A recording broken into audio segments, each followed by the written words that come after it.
Salam ýaly. Berkarar döwletimizin bagtyarlyk töwrüniň mehriban adamlary. Ediz dogonlar sag gurgun oturanmysyňyz? Indi hä bugünem ruhy çyragym gepleşigimiz mehriban arkadagymyzyň arka durmagyny, siziň dünýäňizde belent ruh arzu edip ýaýlyma çykdy. Ediz adamlar, siziň her biriňiziň ojaklaryňyza agdy berlik, asudalyk, arsgal döwletlik arzu edýäs. Kullu türkmen halkymyzyň bagytly geljek üçin gijesini günnüýt edip ýerginsiz iş alyp barýan, söz sunugatynyň aýratyn gadyr gymmatyny bilýän, mehriban arkadagymyzyň janynyň sag, ömrüniň uzak tutýan ähli tutumly işleriniň barha rowaşlanyp, at awray mertebesiniň yer ýüzünde mundan belent bolmaklygyny arzu edýär. Ruhy çyragym gepleşigimiziň geçen gezekki sany hakyny size ýatladyp geçýär. Türkmen edebiýatynyň görnükli wekilleriniň biri, edebiýatymyzda öz boluşly ýyzgalyryň, Türkmenistanyň atgadynyň medeniýet işgäri Ustad Şahyr Any Gurtgeldiýew hakyny biz gepleşigimiziň geçen gezekki sanyny size ýetiripdik. Şahyryň ömrü hemde döredijiligi, oň dogulan ýeri, owadoşlary, edebi ruhy gatnaşykda bolan adamlary, şeýle-de ýüzülenen tebigaty, wasbeden ýerleri hakyny size giň işleýin söhbetdeşlikleri hemde görnüşleri ýetiripdik. Gepleşigimiziň bu gezekki sanyny bolsa, ozar habar berişimiz ýaly edebiýatymyzda öz boluşly ýyzgalyryň, ýyl içinde meşhurlygy eýe bolan ýazyjylar birleşiginiň agzasy Ustad Şahyr Aman Anamradow barada biz giň işleýin söhbet ederiz. Gepleşigimizde söhbetdeşlige gatnaşyk mehmanlar barada kelamagyz. Ine men sagaplarymda turan Türkmenistanyň atgadynyň bilim işgäri, Türkmeniň altyn asr beýatlaşygynyň ýeňijisi, özüm häzirki wagtda Murgawy Trawynyň 15-nji orta mekdebiniň halipa mugallimy Halipa Şahyr Öwedgeli Mäterew. Öwedgelagan aňyrýanyna bolsa Şahyrymyzyň inileriniň biri Anaçary Yusupow bar. Anaçary aga häzirki wagtda Mary vilayatynyň Mary etrawyndaky Agaltyn daýhan birleşiginiň hünärmeni bolup işleýär. Mugallimler gazetiniň baş redaktory Ogulkeyik Paşewa. Oň aňyrýanyna gepleşigimizde ýygyderli gatnaşyp özüniň alma garaýşlary bilen çykyş edip maslahatlaryny berýän Halipa molumyz, Magtymuladyň Türkmen Döwlet Uniwersitetining Türkmen edebiýaty kafedrasynyň uly mugallimy, filologiýa ilmläriniň kandidaty Ogulgerek Şagelliýew. Ogulgerek molumyň aňyrýanyny Oguljahan Sopeýew bar. Oguljahan mugallim ol häzirki wagtda Döwlet Mämet Azadadyň Türkmen Milli Dünýä Diller Institutynyň Türkmen edebiýaty kafedrasynyň uly mugallimy bolup işleýär, özüm Şahyrymyzyň ýegeni. Şahyr Aman Anamradow ol maşgalada 4 dogan bolupdyrlar.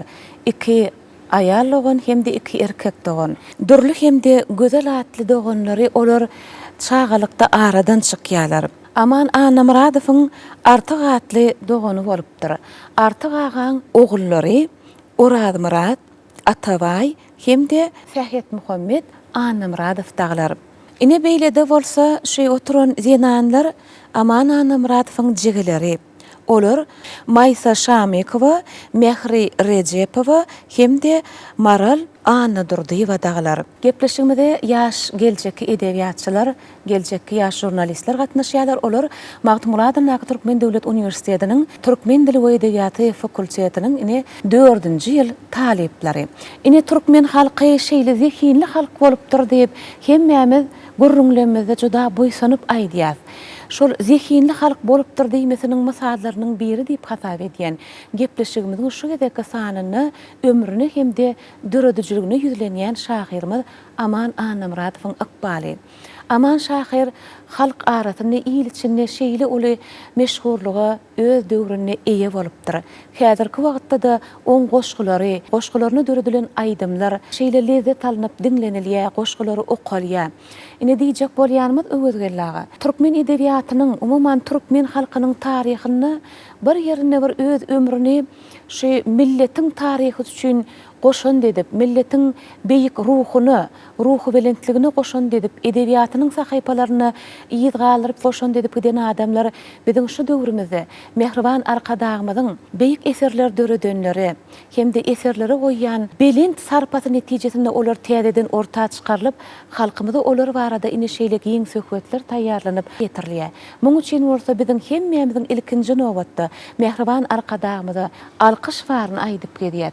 Sizem şular barada gepleşmede başlangıç koysaňyz. Sağ olun. Berkarar döwletimiziň bagtyarlyk döwrü bir bagtyarlyk döwrü bir aýraten döwür, şu döwürde ýaşasyň gelýär, işläsiň gelýär. Şu döwürdüň näme ýaşasy bolmyny 80-niň 10-dan ýerdim bolşonda da bir ruhum peteleri ýaly tebe döwürimiz boý.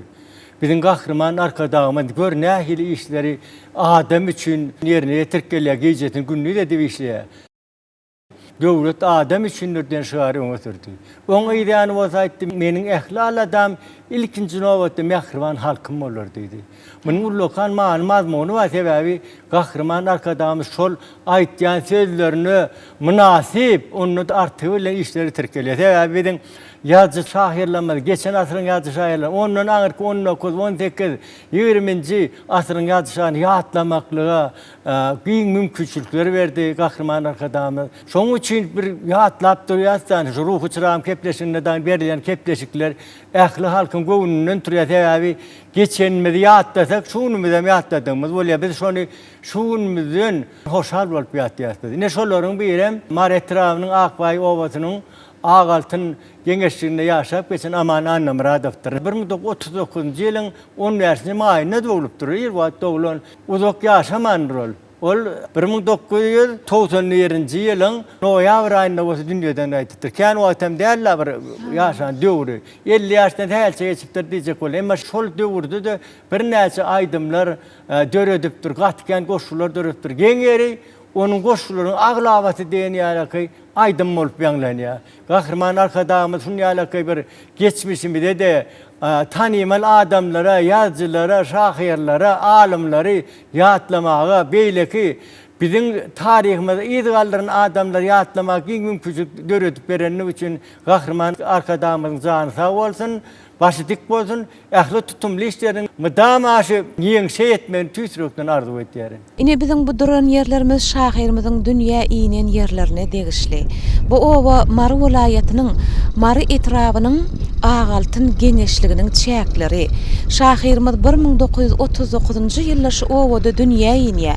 Ol wagtlar Marynyň Akbay owasy diýilip atlandyrlar eken. Şu owaň çäklerinden kesip geçýän bir kanal bar eken. Ine owaň atlandyrylşam size mälimdir. Şu owada bir wagt ýaşap geçen adamyň adyna eýerdilip daklanan şol akýan kanalam Akbay adyny alypdyr. Ine biz size aýdypdyk. Şu Akbay kanalynyň aňyr ýüzündäki gaýrasyndaky 10 ýyllyk orta mektepde şahyr 7 ýyllykdan soň bilimini dowam etdirmeklige gatnapdyr diýip. Ine şol Akbay kanalyny şol döwürler kesip geçer eken. Ýöne wagtyň geçmegi bilen ol kanalyň bir neme süýşmegi, bu ýerlerde bir azajyk geografik ýerleşi boýunça üýtgetmeler emele gelipdir bu ýerde. Häzir şu zatlar barady gurrun bermeklik üçin bizini şu owada Maretrawnyň Ağaltyn geňeşligindäki 10-njy orta mektebiň müdiriniň terbiýeçilik işleri boýunça orunbasary Muhammed Nazar Jümmife ýüzlenmekçi. Muhammed Nazar molum. Indi özüňiz näme belli bir ýaşa ýetip siz özüňiz hem şol döwürlerden habarly, owaň ýagdaýy bilen bu ýerden şu Akbay kanalynyň akyp geçişi, şahyryň şundan geçmek üçin bir gyşyň aňzakly gelmegi bilen baglanşykly doňon kanal bolupdyr da. Indi şu gören eşdenleňizden siz özüňiz hem ýatlamalardan maňa aýdyp berseňiz. Aman anamraz biziň owadoşumyz, biziň morlumyz diýsem ýalňyşdyrlar. Biziň owamyzda şol döwürde 7 ýyllyk mektep bolupdyr. 1952-nji ýylda şu 7 ýyllyk mektep tamamlanandan soň, goňşy owamyzdaky, ýani şol döwürde şekeýim diýip atlandyrylan mektebe orta bilim almaga gatnapdyr.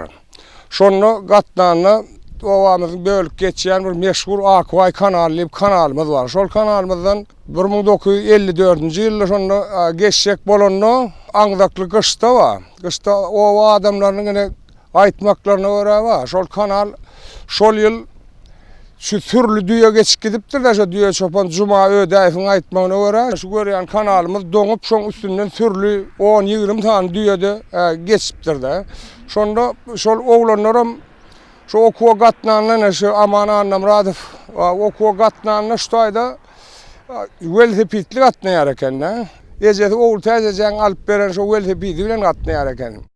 Maglumatlardan size çen tutup aýtsak, ýylyň başyny okuwa başlanlaryny şol ýerde ine şahyrymyz sınıpdaşlary bilen bilelikde mugallimi bilen bile üýşip taşyny bileje düşen suratlary. Ine şu sahypada bolsa, şu düşülen suratdaky adamlaryň atlary ýygyderlik boýunça anyklaşdyrypdyrlar. Adamlaryň atlaryny da ine ýazyp mälim edipdirler. Şu maglumatdan çen tutup aýtsak, ýokarky hatarda çepden 3-nji duran biziň ne şahyrymyz Aman Anamradov eken. Ine ýokardan çep tarapdan sanasaň 3-nji biziň şahyrymyzyň suraty. Ne ortada mugallim bar, Rus Zenani Valentina Vasilyevna eken. Şoňam ady getirilipdir şu ýerde. Äkli sınıpdaşlarynyň atlary berilýär. Şonda olar şo oglanyny edip şo köpürden hem geçmen, şol buğdyň üstünden geçmekçi bolanyny velosipedi tiýip, ýykylyp, ýan çekip, şeýitdirem ömürlük şiketli bolmagyny alyp bardylar. Aman Anamradov şondan berem şahyr Nury Bayram famyatlap geçýär özüniň düşege baglanan ömür atly powestini Aman Anamradov barada giň işleýän aýdýar. Şoňra birlikde de şanadar Nurmadov şägirdi. Ana şolam özüniň düşege baglanan gerçek diýen ýatlama diýär Aman Anamradowyň muzeýine saklanýar. Ana şonu şu zatlar barada Aman Anamradowyň ömrü dörejligi hem-de şoň çağalyk ýyllaryny şular ýaly düşenli baradaky maglumatlar berilýär. Ene şu gün Aman Anamradowy ýatlap dur, oň şeýle bir ajaýyp şahyr bolanyny ýatlap otur. Aman Anamradowyň bir näçe kitaplary bar. Ine şu zatlary Aman Anamradowyň dörejligini täzeden öwrenip halka ýetirmäge mümkinçilik beren hormatly arkadaşymyza köp sag bolsun aýdýar. Goý arkadaşymyzyň jany sag bolsun, tutýan tutumly, ýyl ýurt bähwetli işleri mundan beýlek rawaşlansyn. Hawa şeýle bolsun Muhammed Nazar muallim. Şu aslında köprüler, geçitler, bular ýollar, sogaply ýerler hasap edilýär. Şu akar suwuň üstünden geçýän köprüň üstünde durup edilen arzuwlar hem hasyl bolarmyş diýilýär.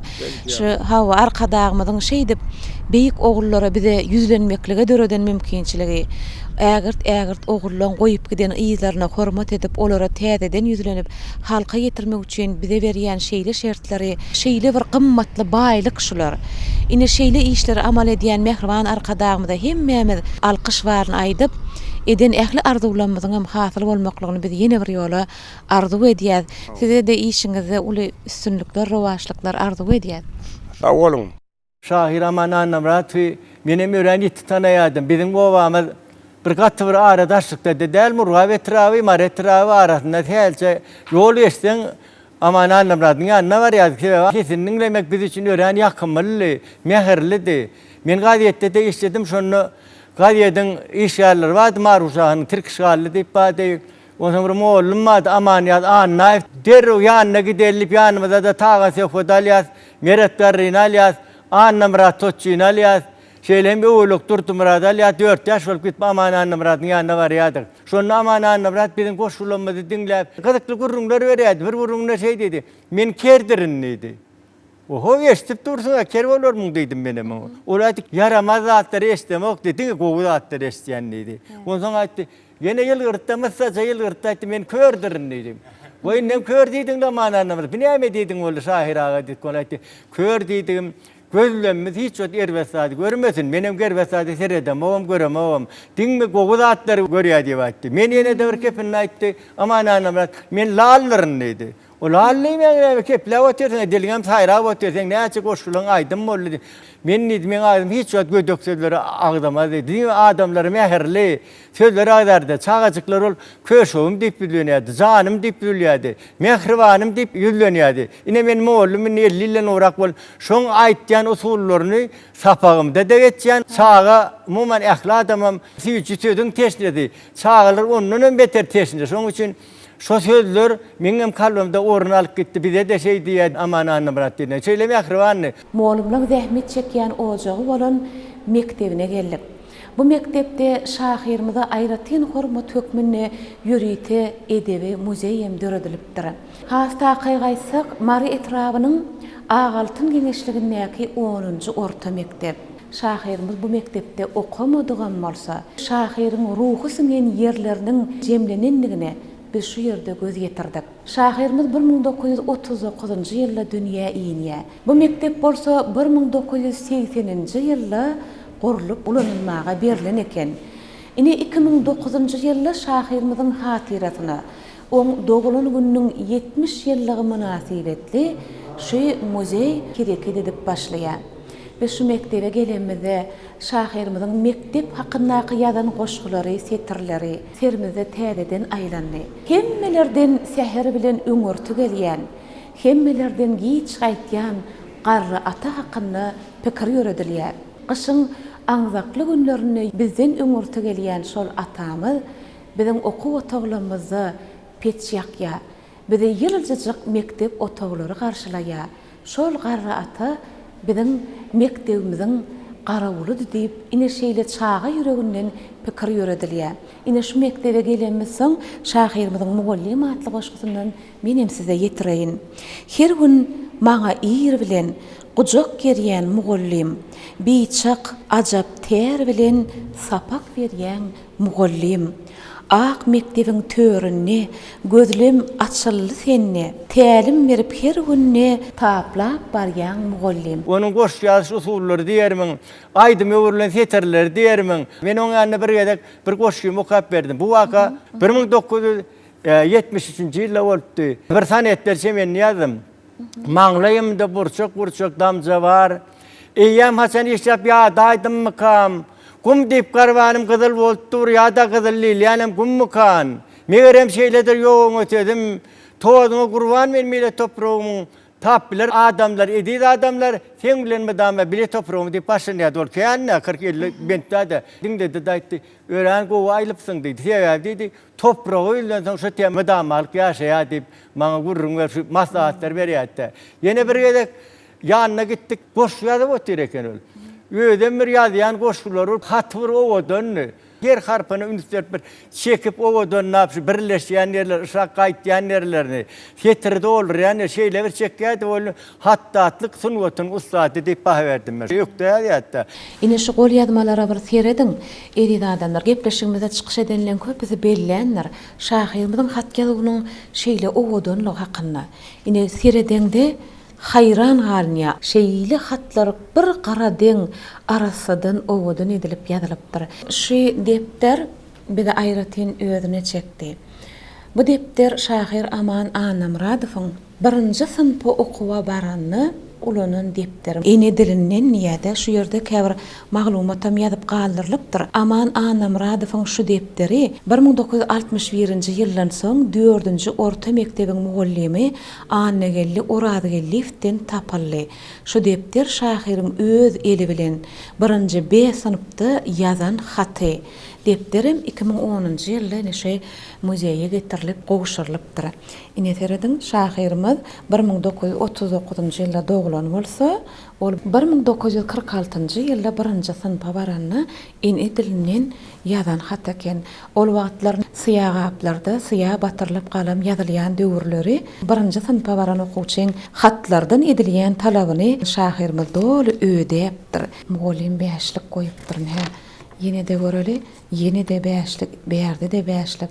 Eýen 1-nji synpdan şahyrymizyň hat ýazygynyň nähilligini görensiňiz. Innem şu hat bir deňek görüň, şu ýerde durmuş sallançagyny diýip aýdyşyk goşgusynyň gol ýazmasy bar. 1-nji synpda ýazylyp başlanan hat şahyr Kamil çykanyna ine şu derejede gaty täsiri boldy bize. Şol döwürler 1-nji sınıfda ulanan depter saklanlan bolsa, onuň 11-nji sınıfda ulanan haýsy depterim barka diýilýän pikir her bir adamda döreýär.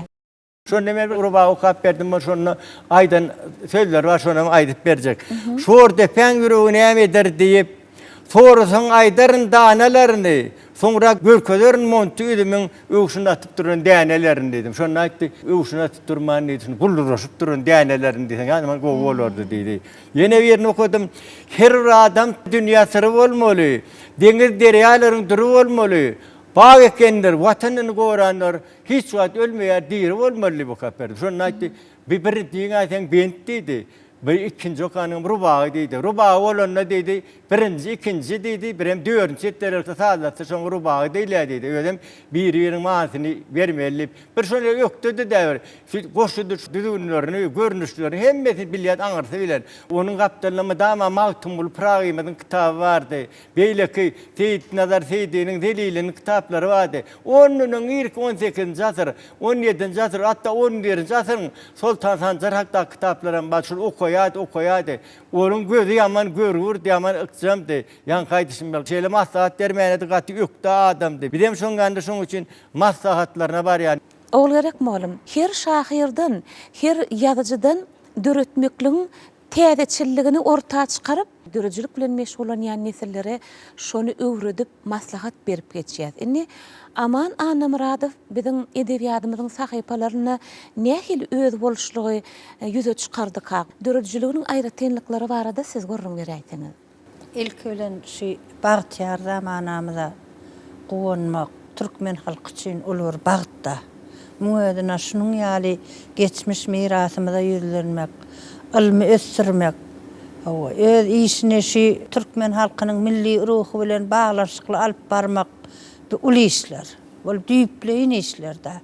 Bütün türkmen halkymyzy ýagty geljege ilmli, bilimli, türkmeniň milli häsiýetini, milli ruhyny açyp görkezip terbiýe bermek uly zat. İlk bilen ilim bilimden başlamagynyň özü hormatly prezidentimiň söz sunwatyna, ilma, bilme, türkmen halkynyň şunuň ýaly tanymal adamlaryna hormat goýmagyndan başlady da. Bu zatlar uly zatlar.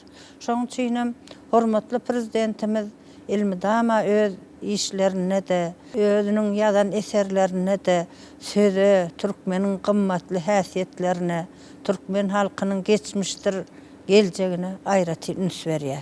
Şoň üçin şu biziň geçmiş mirasymyza ýüzlenenni Aman Anamradow ýaly ustad şahyrlarymyza da aýraty ýüzlenýärdi. Şolary aýraty ýol açyp berdi türkmen halkymyza öwrenmäge. Şunuň ýaly bir ruhy çyragym gepleşikde, hem beýlik gepleşiklerde geçmiş mirasymyza ser salmagy ol biziň ýaş neslimiz üçin ullukan bir dörejilik mektebi, terbiýe mektebi bolup durýar.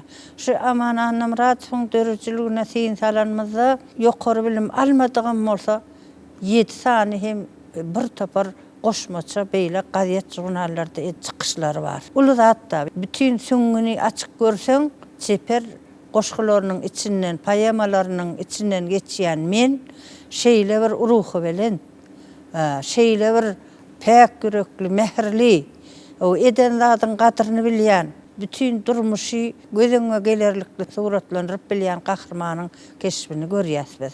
İlk bilen men şo ýerde bir halaýan zatym bir owa durmuşyny bir beripdir da, şol owa durmuşyny her bir häsiýeti, her bir dänin käri söýügi bilen beripdir ona. Basar çapan näde?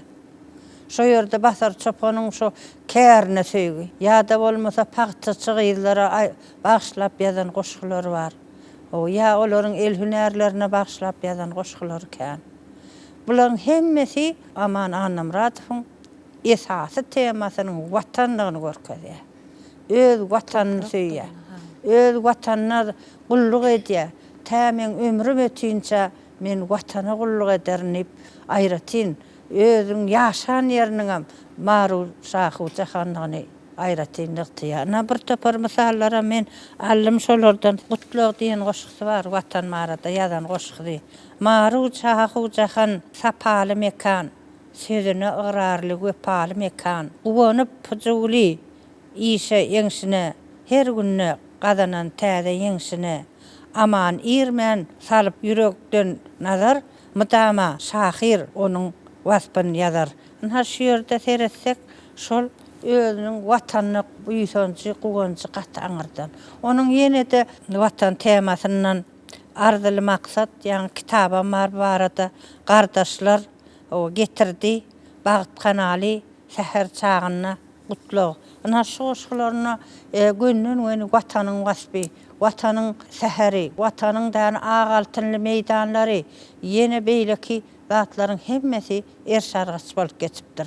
Şol gahrmanlara synlanmazda türkmeniň hakyky nähil häsiýetli bolanlygyny biz bilip bilýäs şonu okanmazda. Bu bolsa aman Anamratyň ustatlygy.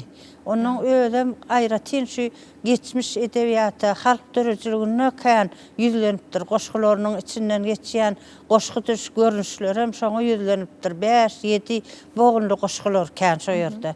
Hem mesne görnüşine ýazylan goşgular, poemalarynyň mysal üçin Jedelliýen, Aýjamalliýen poemalarynyň ikisem esasy şol goşgular görnüşlerde ýazylypdyr da.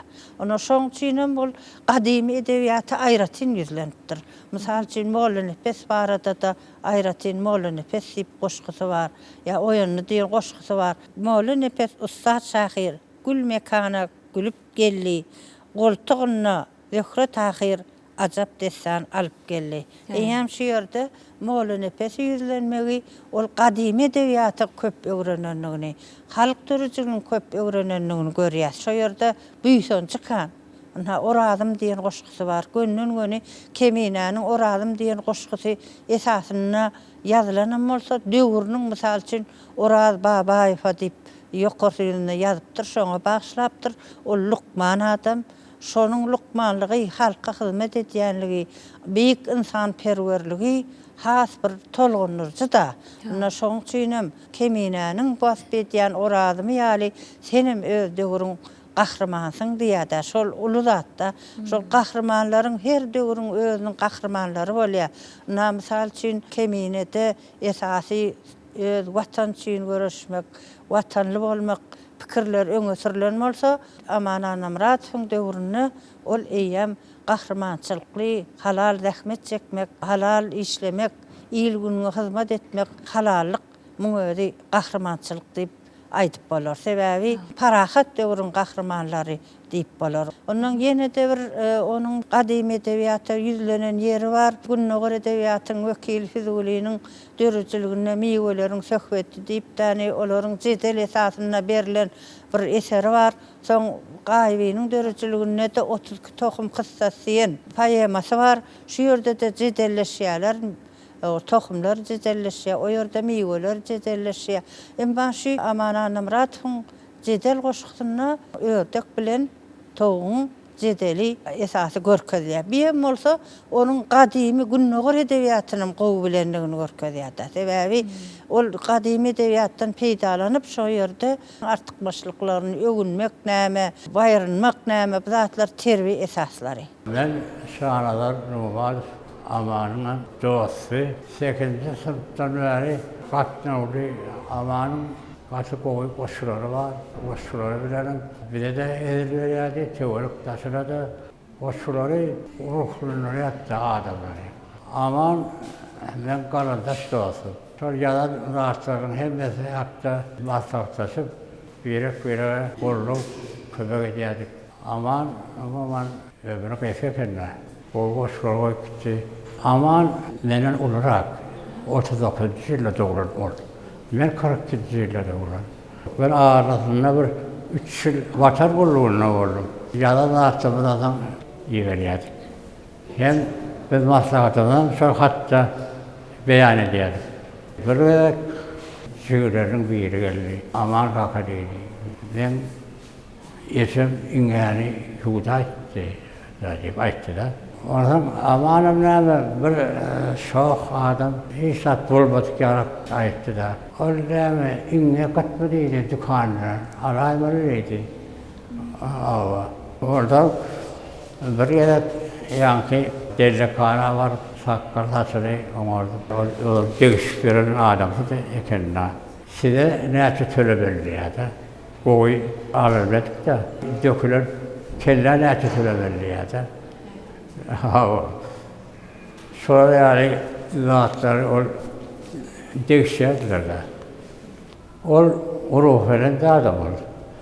Dörücülük işgalleri bilen şahir yazılarla kuruluşette verip görmedik yazıcı şahirleri şun sarınacaktı adamlardan. Ne domurak mı, alçak mı diye soruşturuyor. Ona koy öğrenirsen amanın önüne şeyde bir sıyınçılık var, düşürük var. Ondan şu şahirine de tanımayan varsa siz aşık nazarı mı? Siz kurban bekeyim mi? Siz çağırıyan mı deyip ona böyle hava diye oturuyor. Yani görmedi adam.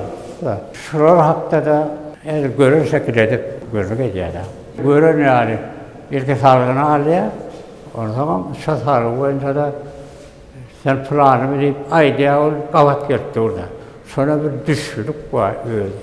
Gazette nazar diye ilk kovuyla doğrusu.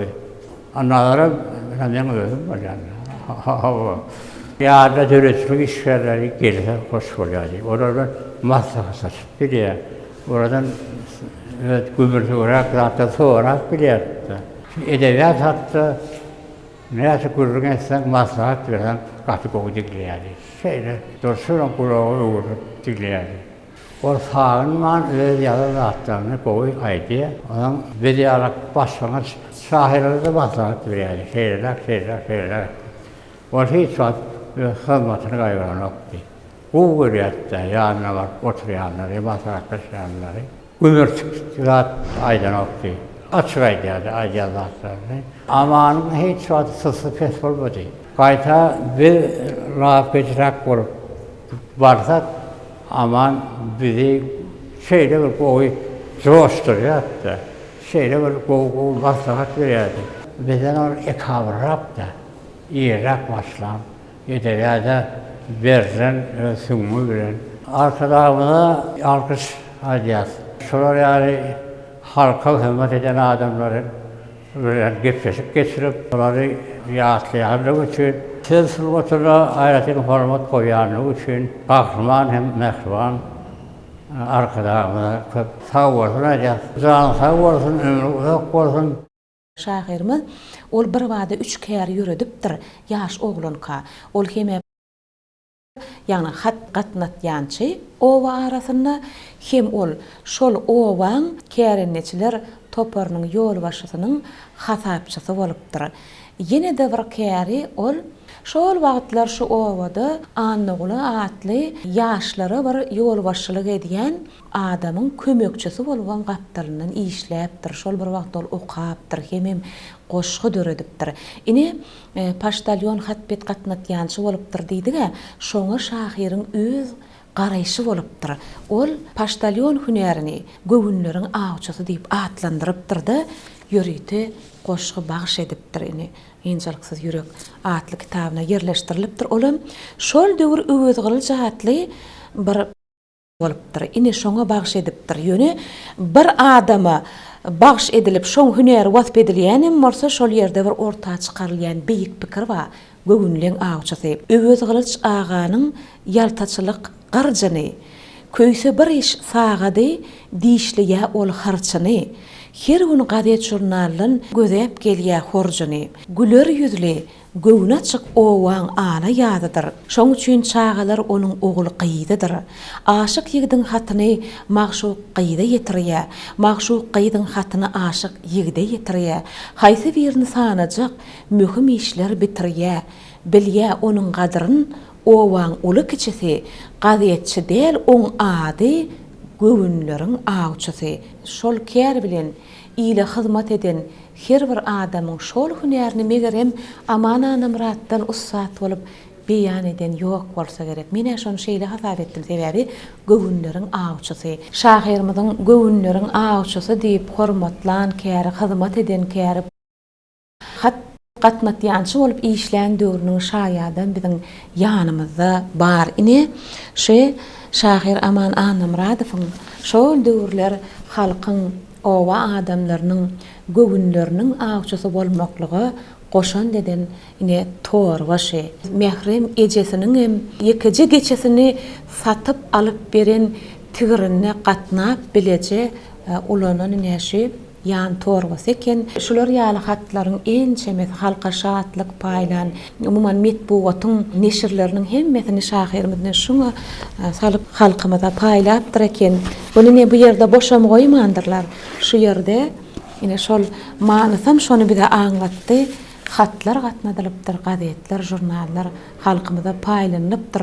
Dünýäň täzelikleri bilen şahyrymyz adamlary habarly edip duran eken. Bir üçin şeýle ýakymly, şeýle bir tolgundurjy ödemine şahyrymyzyň ykbalynyň bir bölegini özüne ýollaş bolan şol torbasyny häşe. Onu şu ýerde ýene bir aýdylmaly zat çağalar edebiýatyny aýratyn ýerlenip durar. Onuň aýnasyň kitap var. Men şu kitap okap ýene de bir gede hayran aldım da çağanyň bir içki dünýäsyny bir öwrenipdir da. Şu çağalar nämen isleýän bolsa, gahrman şonu wasp edip durda.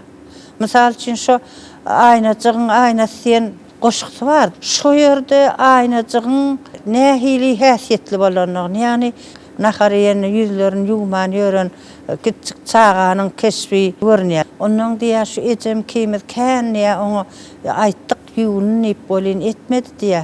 Onuň ejem kimiz aýna alyp berdik diýä. Onuň aýnada ýüzüni görkezdik. Olam diýä gördük ol çyrşak diýä da. Ondan soň bardy da derrew diýä soňuň aşagyna ýüzüni ýuwup arassalandy diýä. Eýem şu ýerde arassalçylyk barada terbiýe esaslar tabi çağany terbiýelemek. Çağa diline düşündirmek şonu. Aýnasyň keşbini bile düşündirmek gaty gowa aýdypdyr. Ýa-da bolmasa ejeşiň agasy diýä da. Näme üçin aglaýar şu ejesde, şu ýerde bir üýt köşükde. Öň ejeşi aýdypdyrlar sen daş agyňa salma diýip öwredipdirler bolýan. Ol towuklaryna ownuq daşlary, aýna gyýyklar ýany ekenlerde. Olaram iýýän eken şonu ownuq daşçagalary bolýan. Onuň aglap dur diýä. Näme üçin aglaýar? Sebäbi olaram keseller ahyren, onuň öler ahyren men şoňa gynanýan iýmesinler diýip aglaýan eken. Emma onuň ýumurtga getirýänini bilmeýän eken şondan. Ana şuň geljek bir oňunçak zatlardy alýa da bir özüňe çekiji. Onuň ýene de bir çağalar hakyna kitabyna haýwanat dünýäsi, ösümlik dünýäsi, onuň şu dostluk dünýäsi bular barada aýratyn belleýär. Şo zatlar gaty tolgunurdy. Şo hersiniň aýratynlygyny diýmek ol tebigat ilimlerini gowulýan adam bolmalylar. Sebäbi tebigat ilimini gowulmasaň hersiniň aýratynlygyny sen keskitlep goşga salyp bolmaýar ahyren. Ana bu zatlarym aýratyn beripdir. Şonuň ustatlygy, söz satlygy. Ine şu ýerde bir hat bar. 1985-nji ýylyň fevral aýynyň 5-ni şahyrymyza gelip gowşan hat eken. Bu hat Maýsa atlygy ýyzdan gelipdir şol wagt. Ine şu hatta şeýle diýilýär, saglyk amanlyk soraşylýar da öz ýagdaýlary barada aýdylýar. Maýsadan şu hatlaryň arasyny gaty ken hat gelip gowşupdyr şahyrymyza. Onu soň ne döredjiligini okap otirkaňym Maýsajanyň hatlaryndan diýilýän bir goşgy bar. Aýdymlarym ilham alýar. Maýsajanyň hatlaryndan, dertli ýürek melhem alýar Maýsajanyň hatlaryndan. Pek duýgulan köşgüni görýän, hem söýgüsini aşkyny görýän, bägul ýaly keşfini görýän Maýsajanyň hatlaryndan. Gidilip ýörmek näme gerek? Goý eşsin daş töwerek, hoş söz alyp bök ýa ýürek Maýsajanyň hatlaryndan. Jaý ýerine nokot otur, goýa goşy her bir setir, paştalyon dost, her gün getir Maýsajanyň hatlaryndan diýibine şol döreden goşgysam, ine şu haty ýazan Maýsa üçin şahyr tarapyndan ýazylypdyr, goşulyp döredilipdir eken. Neniň lezzetli pursat haýsydyr bir döwrüň beýik şahyrna, döwrüň ussat şahyrna ýazylan hatlaryň netijesini öz adyny goşuryp bilmek. Şu hatlaryň hersi bir ykbal mehriban adamlar. Belki ol bu wagt bir ojagyň mehrem enesidir. Egerde ol dünýeden ötenem bolany ine Aman Namradow ýaly şahyryň edebi miratyny öz hatynyň iýidi galan, ýüreginiň sesi galan diýen. Ine şuny şahyrymyzyň doglan gününiň 70 ýyllygy münasibetli mektepde muzey döredilerini miras garsan hemmelere yetsin diýip hatlary getirip gowşuran ekenler. Ine şolaň biri mine maýsan hatlary. Ben şu Marat Rawnyň Agaltyn geňeşigindäki ýerleşýän 10-njy orta mekdebiň rus dili we edebiýaty muallimi Durdew Allahuly Mehriban Gahman arkada prezidentimiz şu iyil halk behwetli edýän işleriniň iyiliň günüň arany geçen adamlaryny ýatlap medeniýetini, taryhyny, o sunwatyny östürmekde edýän aradalary bilen baglanjak gösterýän şu günki edýän işleňiz şondan uğralyp gelipsiňiz arkada prezidentimize şular ýaly taryhda ýazylaran gerçeklenmeli öz dörejeleri bilen iyiliň içinde adalan sunwat edebiýat medeniýet işlerlerini şonuň ýaly rahmet adamlaryny ýatlap olaryň bize goýup giden miraslaryny halka ýetirmekde bitirýän işler üçin Gahryman arkadamyza tüýsürekden sawgasyna ýa öňden görjelikli uzaklaryny nazarlayan işleri has hem rawaj alsyn. Arkada prezidentimiziň bir aýdan sözü var. Her bir owanyň özüniň taryhy bolmaly. Taryhy bolmasa geçmişi bolmadygyň geljegi bolmaz diýip bir aýdan sözler bar da. Kitjek o bolsa da şoň içinde iki tapana medeniýet öýi, onuň muzeyi bolmaly diýip ýol görkezýär sözler bar. Ene şolar ýaly ine bilen mektebimizden ýöreti Aman Şahyryň muzeyi bar. Aman Şahyr bar aýtmaly bolsa bize ol wagt ýaş çağa barardyk öýlerine hastaýatynam bolsa onuň näçe gedekler çağalar bilen öl muallimler bilen bile şowat barýadyk gurrundaşlyklar geçirýärdi muallimlerim her sapaklarda da ekidýärdi. Şoň göwüniň çökkün ýa ruhunyň peswatyna bile dogry gawat gelmedik. Ondan onuň mehriban enesi oğul täs eze bardy. Çağı wagtym bolsa da şoňa hayran altında ene bilen oğlun gatnaşygy, şonuň eneňiň hiç wagt perlendini, nähili kıyın günler, nähili ýagdaý bolsa da galdyrmaýandygyny, oğlunyň bolsa şu ene bolan hormatynyň hiç wagt kesilmeýändigini ýa dayanlar şonu şoňa bolan ynamynyň badygyny, şo ynamyň sönmäändigini ertir tagalajak gali ruhdaýdan belenti da. Ine rus şahyr Mikhail Svetlow'un goşgusy bar da, şu Ostrovsk barada, etli şolum şol ýalyk barly şahyr ýazyjy. Şeýle berk erekli, hiç wagt göwüni pes däldi, göwüni çökkünlärli geljegi bolan ynamady. Şu wagt okusulamyza da aýdýas, ünleýäs eserler çykdy. Jangly düýäm, meniň ykbalym Aynasın, aynası, başka da bir näçe kitaplar çykdy. Biz şu owamyzda bir damja bolup deňde goşulan, şu öýle kiçik ohada şeýle ulu bolan Aman Namradowyň ýagtyýarlygyny elmydama hormatymy saklaýas. Hiç bir zat bir ýesy ýetip giden ok, ýerden çekinen rahmetlerini netijeleri öýmýüsini berip durýar. Mehriban Gahryman arkada prezidentimiziň bilen öňümizde terbiýe meselesinde goýan uly wezipelerini amala aşyrmakda görüm-görelleri bize bir uly mektep bolup durýar. Bilem öz işimizde şahyryň watan hakda, il hakda, gün hakda, ene hakda, toprak hakda, zähmet hakda aýdanlaryny öz yaş nesillerimize yetirer, edebiýatymyza, sunwatymyza, medeniýetimize goýulýan sarpa üçin Mehriban Gahryman arkada prezidentimiziň ýol ýöregilerinden, görkezmelerinden uğralyp zähmet çeker, watanymyzyň güýjüni, kuwatyny, amraýyny galdyrmakda uly işler bitirjek yaş nesilleri kemale getirer. Ondan ýene de şol nireden bilim gelýändigini, nähili mugallimyň bilim berýändigini iki kitabyna da mugallim diýip aýratyn iki sanak goşuksy bar eken. O meni olam hasam tolgunurdy bir mugallim diýilen käriň özü uly kär, hormatly kärde. Onuň bilim berişi, gözlerini açyşy, bilim dünýäsine ayak goýuşy barada aýratyn çağalary ýüzlenmek. Beýleki kitabyna bolsa ýa ullaryň dünýäsi bile mugallima ýüzlenmek pikirleri has giňden berilipdir. Ondan şu ýerde gene de oň dörejelerine ýüzlensek, şu maýa gözelliýen gyýdyň keşfi köp berilipdir. Aýdymyna da Onun maya gözelliler yadında saklaşaylar mı? Yadında sakla diyen o belli aytım var. Onun maya gözelliği hem koşkusam var. Şu yerde şol maya gözel pahtaya gıyan kıyız. Şu pahtaya gıyan kıyıda ayratin yüzlenip paxta yığışı, onun özünün şu zahmet çekenine, ona benni bolşu, Türkmen gyzynyň asyllygy, bu zatlarym aýratyn berip bilipdir da, şu ýerdene şoň goşgusundan men misal aldım, şonam size gysgaçyk okap bereýin. Gülzar ettiň zahmet bilen pellen göwsün maýa gözel eýläpsiň, şöhrat alan kärin göwsün maýa gözel, gowa çalan kösün goýman, bejerşine baktım doyman, mehrin gitse bor mu söýmän, alkış ýagsyn maýa gözel. Ha, şu ýerde şu maýa gözel diýen gyzyň keşfi aýratyn berilipdir. Belki maýa gözel bilen hatalşanlar, belki maýa gözele aşyk bolanlar. Ine şu wagt görýäňizmi? Şu sahypada goşgyň ady maýa gözelim. Maýa gözel bilen baglanşykly ençeme goşgulary şahyrymyz döredipdir. Çünki maýa gözel diýilen gyz şol löwer şahyrymyzyň iň ýakyn hat alşýanlarynyň biri, okuýjylarynyň biri bolupdyr. Indi şu ýerde yer gelende men size akballary hakynda käbir zatlary ma'lum edip geçeýin. Maýa gözel diýilen gyz ol wagt talip ekeni. Şol talip gyz şahyrymyz bilen iýdigderli hat alşypdyr. Şahyrymyz hatyssy bilen ine şu maýa gözel gyza aşyk bolupdyr.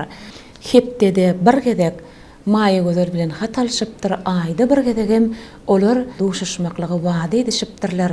Ondan bular toy tutmak kararyna gelýärler. İkisi öz arasynda.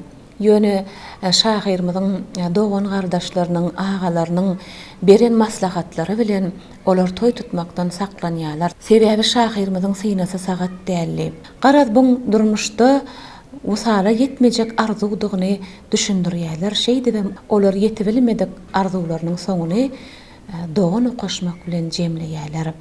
Şu ýere seredin pagtaň suraty we gowaçaň ak altynyny. Şu ýerde ýene-de dutaryň suratyny gapdaljagyndan çekipdir. Bizde ýene bir zady ma'lum etmekçi, şahyrymyz ol şol bir wagtda ussat surat keşemeken. Yine bir zady bellek geçsek, täze ol şu ýerde biz talip döwrümizde şu amana namrada hat ýazardyk da. Sebäbi ol gazetde çykýa goşgulary bolýan, şu döwrüňe gurt näzli, Beşmödök, Atamrat, Orazi fiýaly oglanlarym bizim ýokary ýylimizde okardylar. Ondan bular olara giderdi-de köp ýazan goşgularyny bize getirip okap bererdi. Bize mon hat ýazýas elimden gyýylar bolup şuňaly. Oň şoň çynem şu gat onuň minnetdarlygy güýçli-de bize de hat ýazardy. Onuň hat diýen goşgusam bar şu ýerde. Gat üýt goşgusy bar da. Ine bizim öňümizde duran şu görnüşlere bir seredin. Biz her bir ýazyjy şahyryň döredijligini öwrenemizde olaryň okuýjylary bilen alşan hatlary barada kelamagy size ýetirip geçýär. Emma şu şahyrda Aman Anamradowyň akbalyny hatyň tutýan ornunyň juda aýratynlygyny ýene bir gezek size nagtatymyz gelýär. Ma'lum bolşuna görä şahyrymyzyň ömür akbalynyň 37 ýyly düşekde geçýär. Ol şol ýyllar içinde adamlar bilen ýakyn ara gatnaşykda bolmaklygyň lezzetini, okuýjy bilenem gatnaşykdaky her bir ýazyjyň şahyryň alyp biljek lezzetini ol şo belli bir derejede hatlaň üstü bilen alypdyr şol lezzeti. Ine oň öýde degişgen adam bolanlygy hakynda aýdylýa, adamlaryň arasyna aýlanyp ýörmegim hem geregi ýok ýa-da meydana gitmegim hem geregi ýok. Meydanam men öz üstüme gelýär diýip şeýle bir ruhy belentlik bilen aýdar eken. Ine şu hatlara bir ser salyň. Bu hatlar şahyrymyz bilen okuýjylaryň arasynda alşylan hatlaryň bir gijek bölegi. Ýöne şu ýerde yüzüläp hatlar bar. Oň öz ýaşan, ömrüni geçiren otogyny da ýene-de ençeme şular ýaly hatlaň saklanylýanlygyny aýtdylar. Şu hatlaň arasyna gelen soň ine şahyrymyzda şeýle kitap ba Ýynjylyksyz ýürek. Ine şu Ýynjylyksyz ýürek atly kitabyny okap çyksaň goşgularyny şahyrymyzyň öz egninden geçiren günleriniň yüreğine salan azasy, yadan goşgularynyň üstü bilen bolsa şol ýynçalyksız yüreğine tapan rahatlygy hakyndaky pikirleriniň hemmesine göz ýetirip bolýar. Okuýjylar bilen alşan hatlary bilen ýüzleşip oturýar. On arzaly hatlar diýen goşgysyny okaman ýa-da onu size ýetirmän gitmeklik mümkin näl. Ine men size okap bereýin. Güneşli ülkämiň durly künjünden, her sözi gymmatly dünýä genjinden, her gün men adyma ençe hat gelýär, göwüniň götürji müň sowgat gelýär. Ine şu hatlary göwün götürji, göwünne yarayan uly bir gymmatly sowgat diýip hasap edipdir şahyrymyz. Gelýän şol bukçalaň açyp gatlaryn, okamda sünnäläp ýazan hatlaryn, mähirli sözlerden galkynýa göwün, şatlygym yüregime sığmaýa bugün. Basym saaplanarsyň, sen bu çarçakdan aman mert bol, gaýgy etme birjik sen. Bu derdiňe hökman tapylar däri diýip duýgudaşlyk edýärler bary. Şu hatlarda ýazylyp gönümmel ýüzlenilýän sözlerden gaýrym şahyryň dünýäsine edýän täsiri nähili gymmatly söz bilen berilipdir. Bu derdiňe hökman tapylar däri diýip duýgudaşlyk edýärler bary diýe. Bu hatlary elden goýmasym gelýär. Setirlerini okap doymasım gelýär. Kalbymda oýanyp arzu, umytlar, güýjüme güýç hoşýa, arzaly hatlar. Her yürekde meniň üçin cennet wa döwürdeşler size uly minnetdar. Şoşyn okap bereňden soň hatlar dünýäsi bilen Aman Namradowyň dünýäsiniň arasyny ýakynlygy inni söz bilen öwran düşündirmegiň hajatam ýok diýip hasap edýän. Şahyr şey diýipdir, bu hatlar elden goýmasym gelýär, setirleri okap doýmasym gelýär diýip ol öz döwründe şu hatlary ýeken okanyna aýdan bolsa, ine biz okuyucu hükmünne, şahirmizin dürüdücülüğünü öwreniji hükmünne, bizim hem bu hatlary elden hiç goýmasymyz gelýär. Edip adamlar setirlerini okap doýmasymyz gelýär. Çünki bu ýerde şahirmize okuyuculardan, adamlardan gelen yürek sesleri her adama eşitilip dur, görünüp dur. Yine bir zat aýtmaly, bu wagt hyýal telefon beýleki diýilen enjamlar ýok ahry. Hatlar biziň yüregimiziň büýsönji.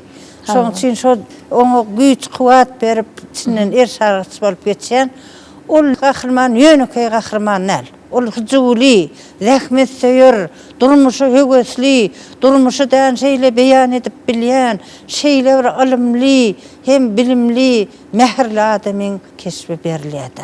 Ulu zatlarda bir gutdog diýen goşgysyny da aýratyn bellep, aýratyn alypdyr ýa-da onuň durmuşy hujullygyny molla garanyň bir nähili tebiplik ýagdaýlary, nähili edip däne onuň bejerişi barada aýratyn mellýär. Ýene de bir gaty meni tolgunduran zat olam bolsa gönözlük diýen payamasy. Şojaga setirini men size okap bereýin. Gaty gowy alypdyr da şonun bir üýtgeşik alypdyr, oňa bir fark garap bolanak da şu ýerde. Mertlerçe görüşip dik tutup serim, halkyma bahş etdim her bir eserim. Olarda az ukan mar bolsa mani gönözlük bolanlar şahyryň ganyny ýa-da. Görýärmi nähili insan perwer adamynyň eden hyzmatyna iýem öz durmuşy bilen baglap durda. Şoň üçin hem şol Aman Namradowyň gahrmany diňe açyk göwünli, öz halkyna büýsönji, türkmen gelin gyzlaryna büýsönji, bütün durmuşa büýsönji gaty ullukan. Goşgularyny okanyňda diňe durmuşa söýgü dörap, durmuşy ösdürmek, watanyny ösdürmek meselesi esasy erşargaç bolup geçipdir. Hormatly prezidentimiziň bize beren şuňa ajaýyp kitaplary bar. Şu kitaplarym biz okanmyzda eýem ýaşlara düşünür ýaşlarda durmuşa bir aýratyn hyjy dörýärdi. Sebäbi hormatly prezidentimiziň öz atasynyň Berdimuhammed Anaýew mugallim bolan şonuň keşbini berenne de aýratyn beripdir da. Şol üçin hem terbiýetçilik ähmiýetli enatalar üçin, bütün halkymyz üçin, uly zatlar sebäbi ilmli, bilimli bolmak ulu zat ýa-ni ýakynna da şuň ýaly ilmli ýaş nesil üçin kararlar kabul etmekli ulu zatlardana ýaşlara aýratyn prezident sowgatyn bermek hakyna pikirler has buýsonurýa. Sebäbi terbiýe meselesi esas zat. Edebiýatyň esasy özüni bolsa terbiýe. Edebiýatyň esasy öňe sürýän zat adam. Şoň üçinem şol Amana Namratyň dörejliginiň ullukan ähmiýeti elbetde ýaş nesli ruhy bilen durukda terbiýelemek, ilimli, bilimli, kärlet ýetişdirmek meselesi erşarçy bolup geçýär. Sag bolan oğlum, ýenedin tek söhbetimize goşuly berersiňiz. Şeýle sade hem düşünükli dille şahyryň dörejligini bize görrüň berdiňiz, ýüreklere şeýle ýakyn bolly. Men Mar welaýatynyň Mar etrawynyň awaltyn daýgan birleşiginiň ýaşaýjysy Aman Namradowyň şagirdi Öwezurdy Hümmedow. Elbetde Aman agymyzy ýatlamany bizde zatken men 7-nji synpda goşky ýazmana başlapdym. Şonu Aman aga görkezmäne gelýärdim. Ol maňa halipalyk ederdi.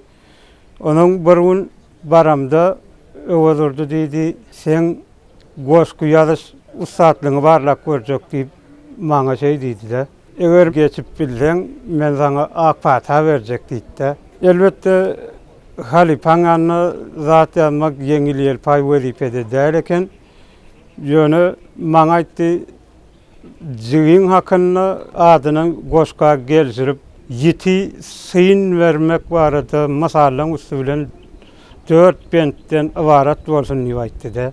Elbetde aňsat bolmady, ýöne ýazdym, belli bir wagt berdi. Zordanrak ýetişdim. Aman aga ýyllarda degişip hany bir okap berdi-de. Şo goşky şeýlerek ýazylypdy-da. İşle diýsen gaçar gider, senden ary açar gider.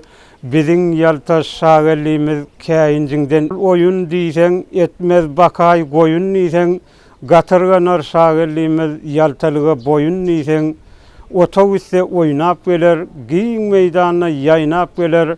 Hany ýygan otuň diýsen gahar bilen gaýnap geler. Etmese de öýüň işin sypap ýatyr kirli döşün.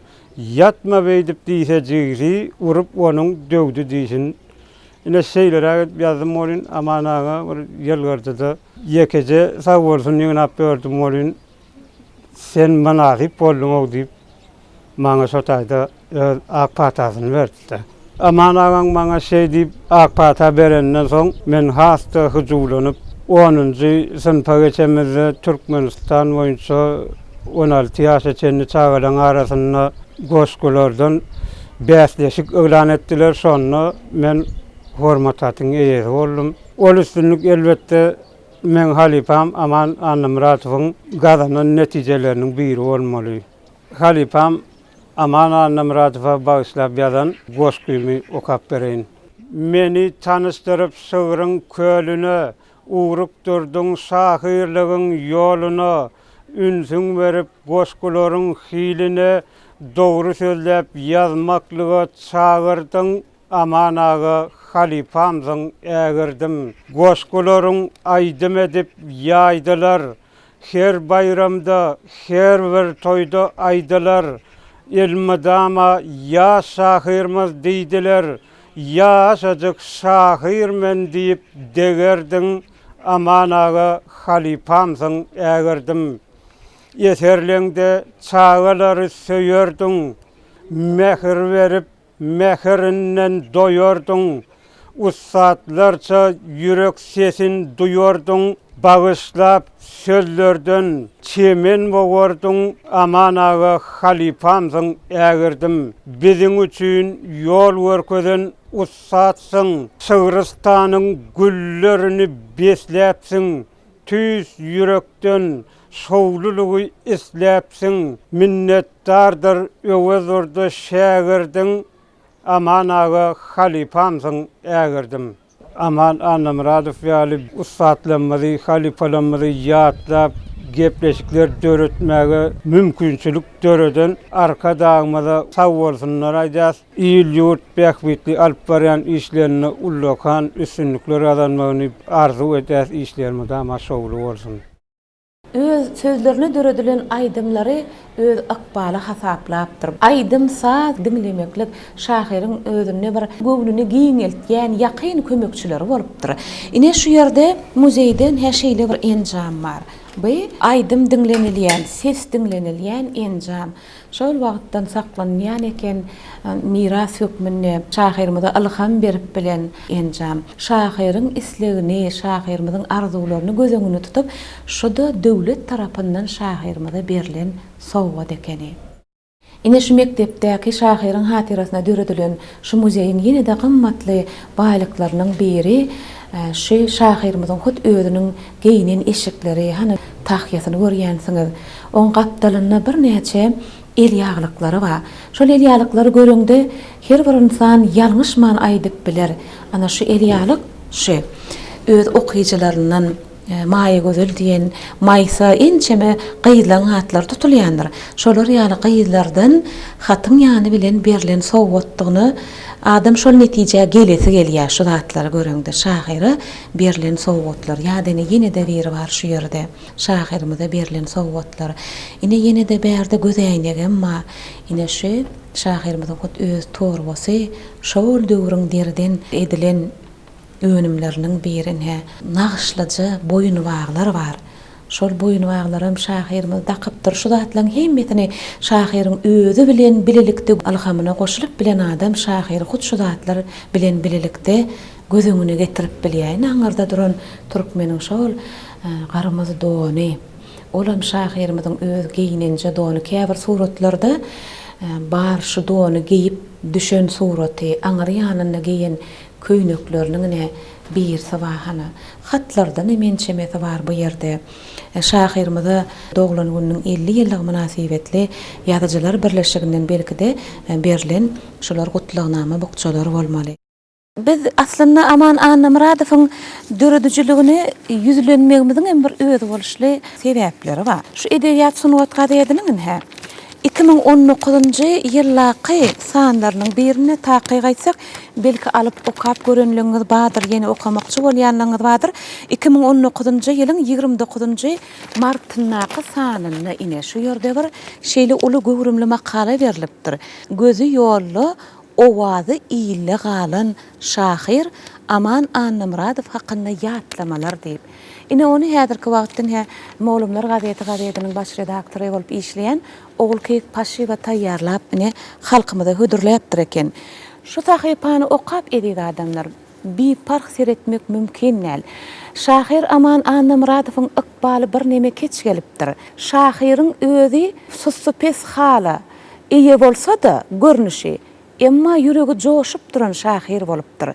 Ine şu ýerde ilki başlanyny Ogulkeýeksiz şeýle waka ýüzlenýäňiz, ol wagtlar talip diňiz aýdýaňyz, öz talip deň duşlaryňyzyň arasynda da dynjalyş döwrüne birege mihman bolmak, ýagşy enlikligiňiziň bolandygyny aýdyp mysal getiripsiňiz. Talip deň duşuňyz Oguljahanyň Yürün goňşy owadaky, goňşy etrapdaky men şahyr daýymlara gideleň diýip mehmançylyga çagyrşy. Sizi mehmançylyga çagyran Oguljahan, ine Oguljahan molum şol wagt talip häzir mugallim biziň aramyzda ine siz özüňiz hem bar.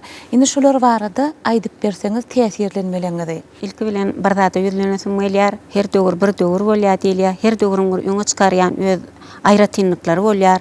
Biziň şu bagtyar zamanamyzda bar. Öňe çykarlan aýratyn zatlaryň birim, halkymyzyň köňül törüne oturan, şeýle-de olar ýaşaýşa däkmet üstünliklerine ataran aýratyn zatlar bar da, o da hormatly prezidentimiziň bir togaply işleri badalga berip, şol togaply işleriň bizim ýurdumyzda paçarlamagyna giň ýol açdy.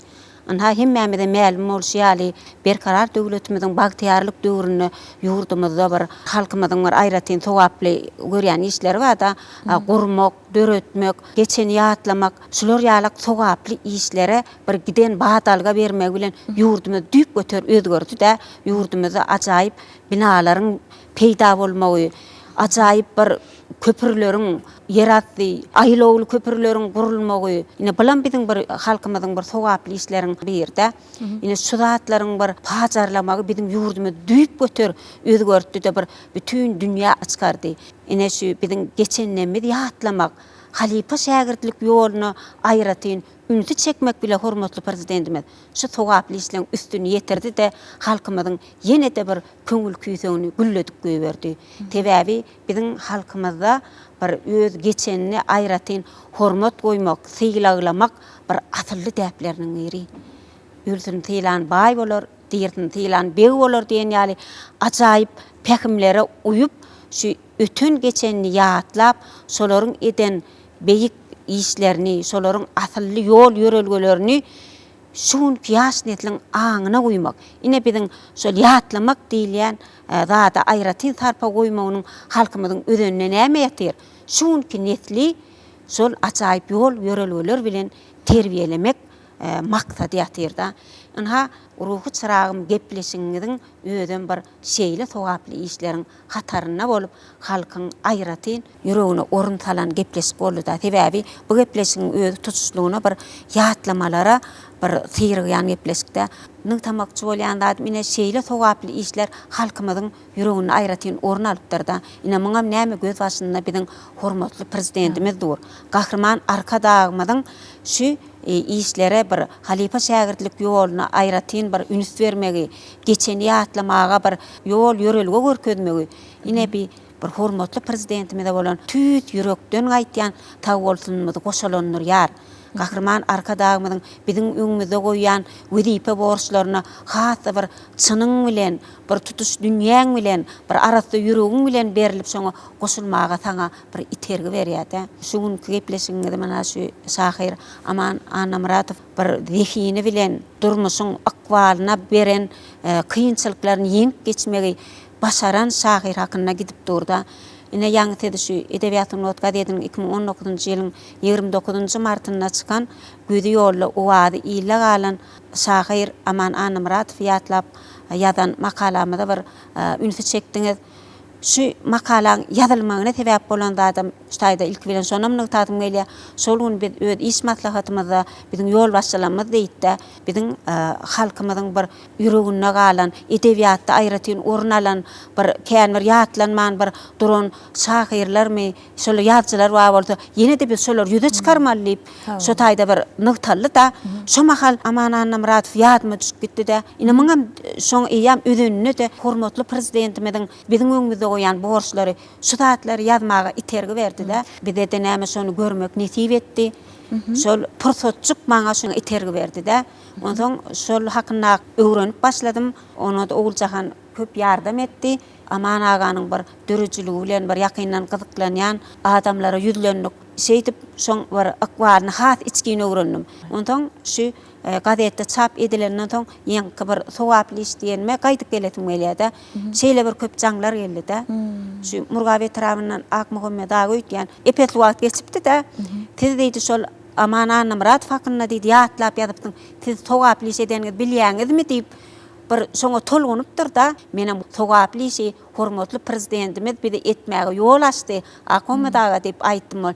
Gaty dogry bellediňiz diýip bir ruhy çyragym gepleşiginem diňleýänem. Şolar ýalak bir şahirler hakyndaky onu da bir akwalynyň kynçylyklary tede war bolsa da şonu ýeňip geçmek başaran zihinli, watan süýji şahir hakyndaky ýatlamanyň aýratyn ýüregine orun alanyny belletdi. Ýaňy bellek geçdiňiz şu talip döwürlemi, şu talipleri görüp oturýan bolýan, begenýän, buýtanýan, şolara mana häzir bir talip wagtlar birek bilen şolaryň bir ýakyn gatnaşykda bolup, şolar ýalak bir şu döwürde bir edilen kiçik işler soňra bir ýatlamaga bir ul ýatlama bolýan pursatlary bolýan eken, şu taliplere şonu aýdadym gelýär. Bizem şu öz talip wagtymyz birek öýüne mihmançylyga barýardyk. Şol wegde men Oguljahanlara mihmançylyga bardym. Diýin çalyş mewsümine. Ondan Oguljahan diýdi, "Geldi, biz diýdi, känidi, goşgularyna tide aýdyp berýärmi?" diýdi. Aman daim soramana gidelim görmäge gidel Şahir daim diýdi. Diýen wagtna bir bize makulladyk da şo mahal maýy wedel goşgutun aýtysdyk.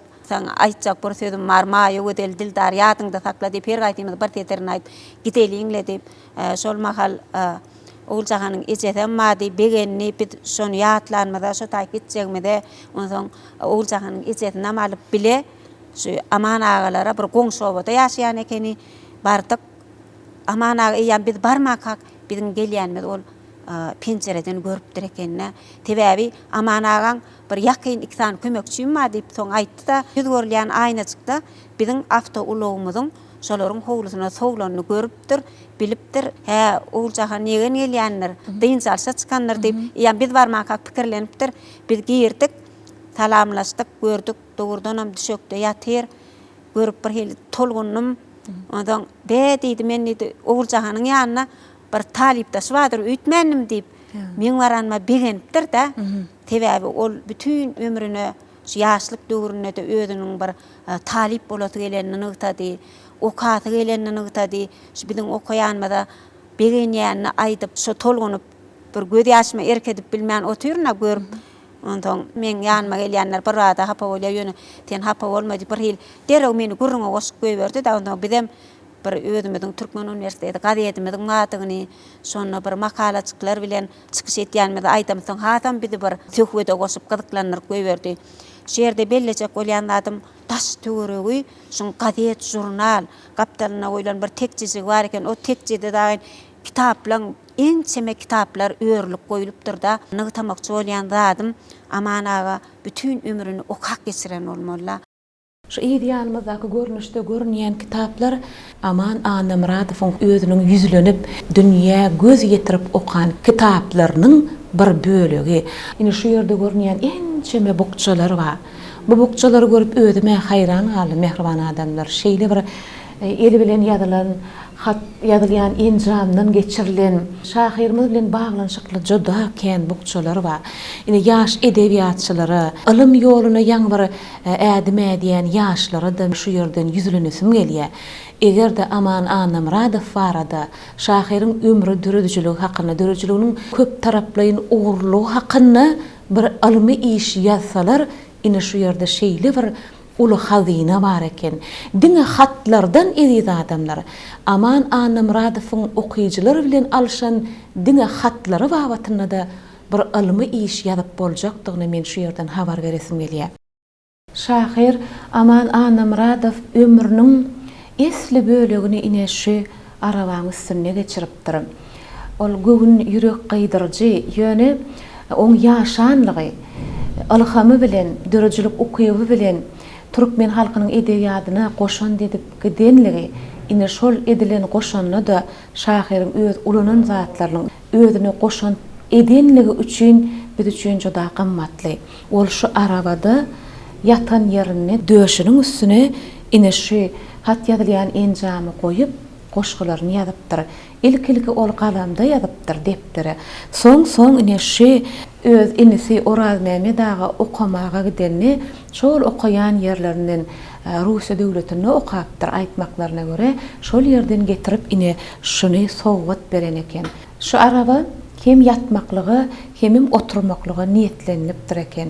Ine şu mektepdäki muzeýiň bir burçynda da şahyryň şu arabasyny getirip ýerleşdirip goýupdyrlar. Okap ýanky ine olarak bolmam gaty gowdatlar belläp geçdi. Şu öňkü geçen nutgowy şahyrlarymyzda ýüzlenipdir.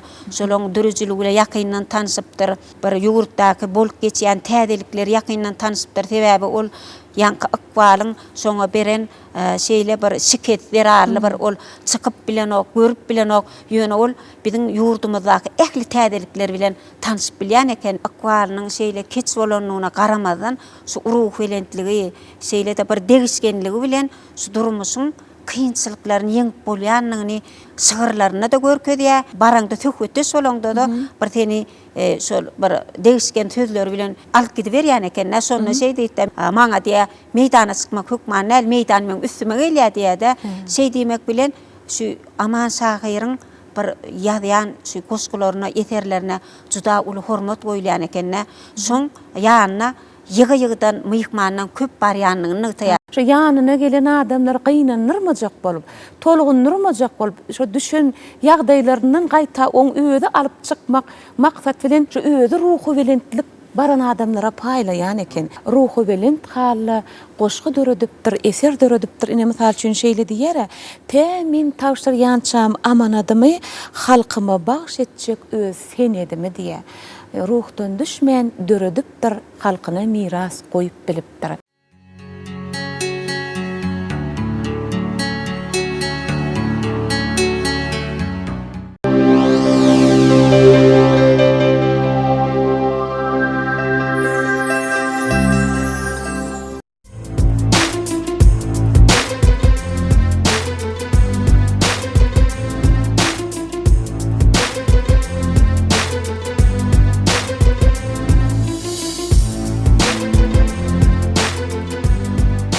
Ulu adamlar o çağırır üçün niyetlenen, yüpökten hem nahmatadan önürleyen, canı rahat, ennama yakınlı, yumşak hem mılayım, öy egirleşikleri, Türkmen başı dokma toklu.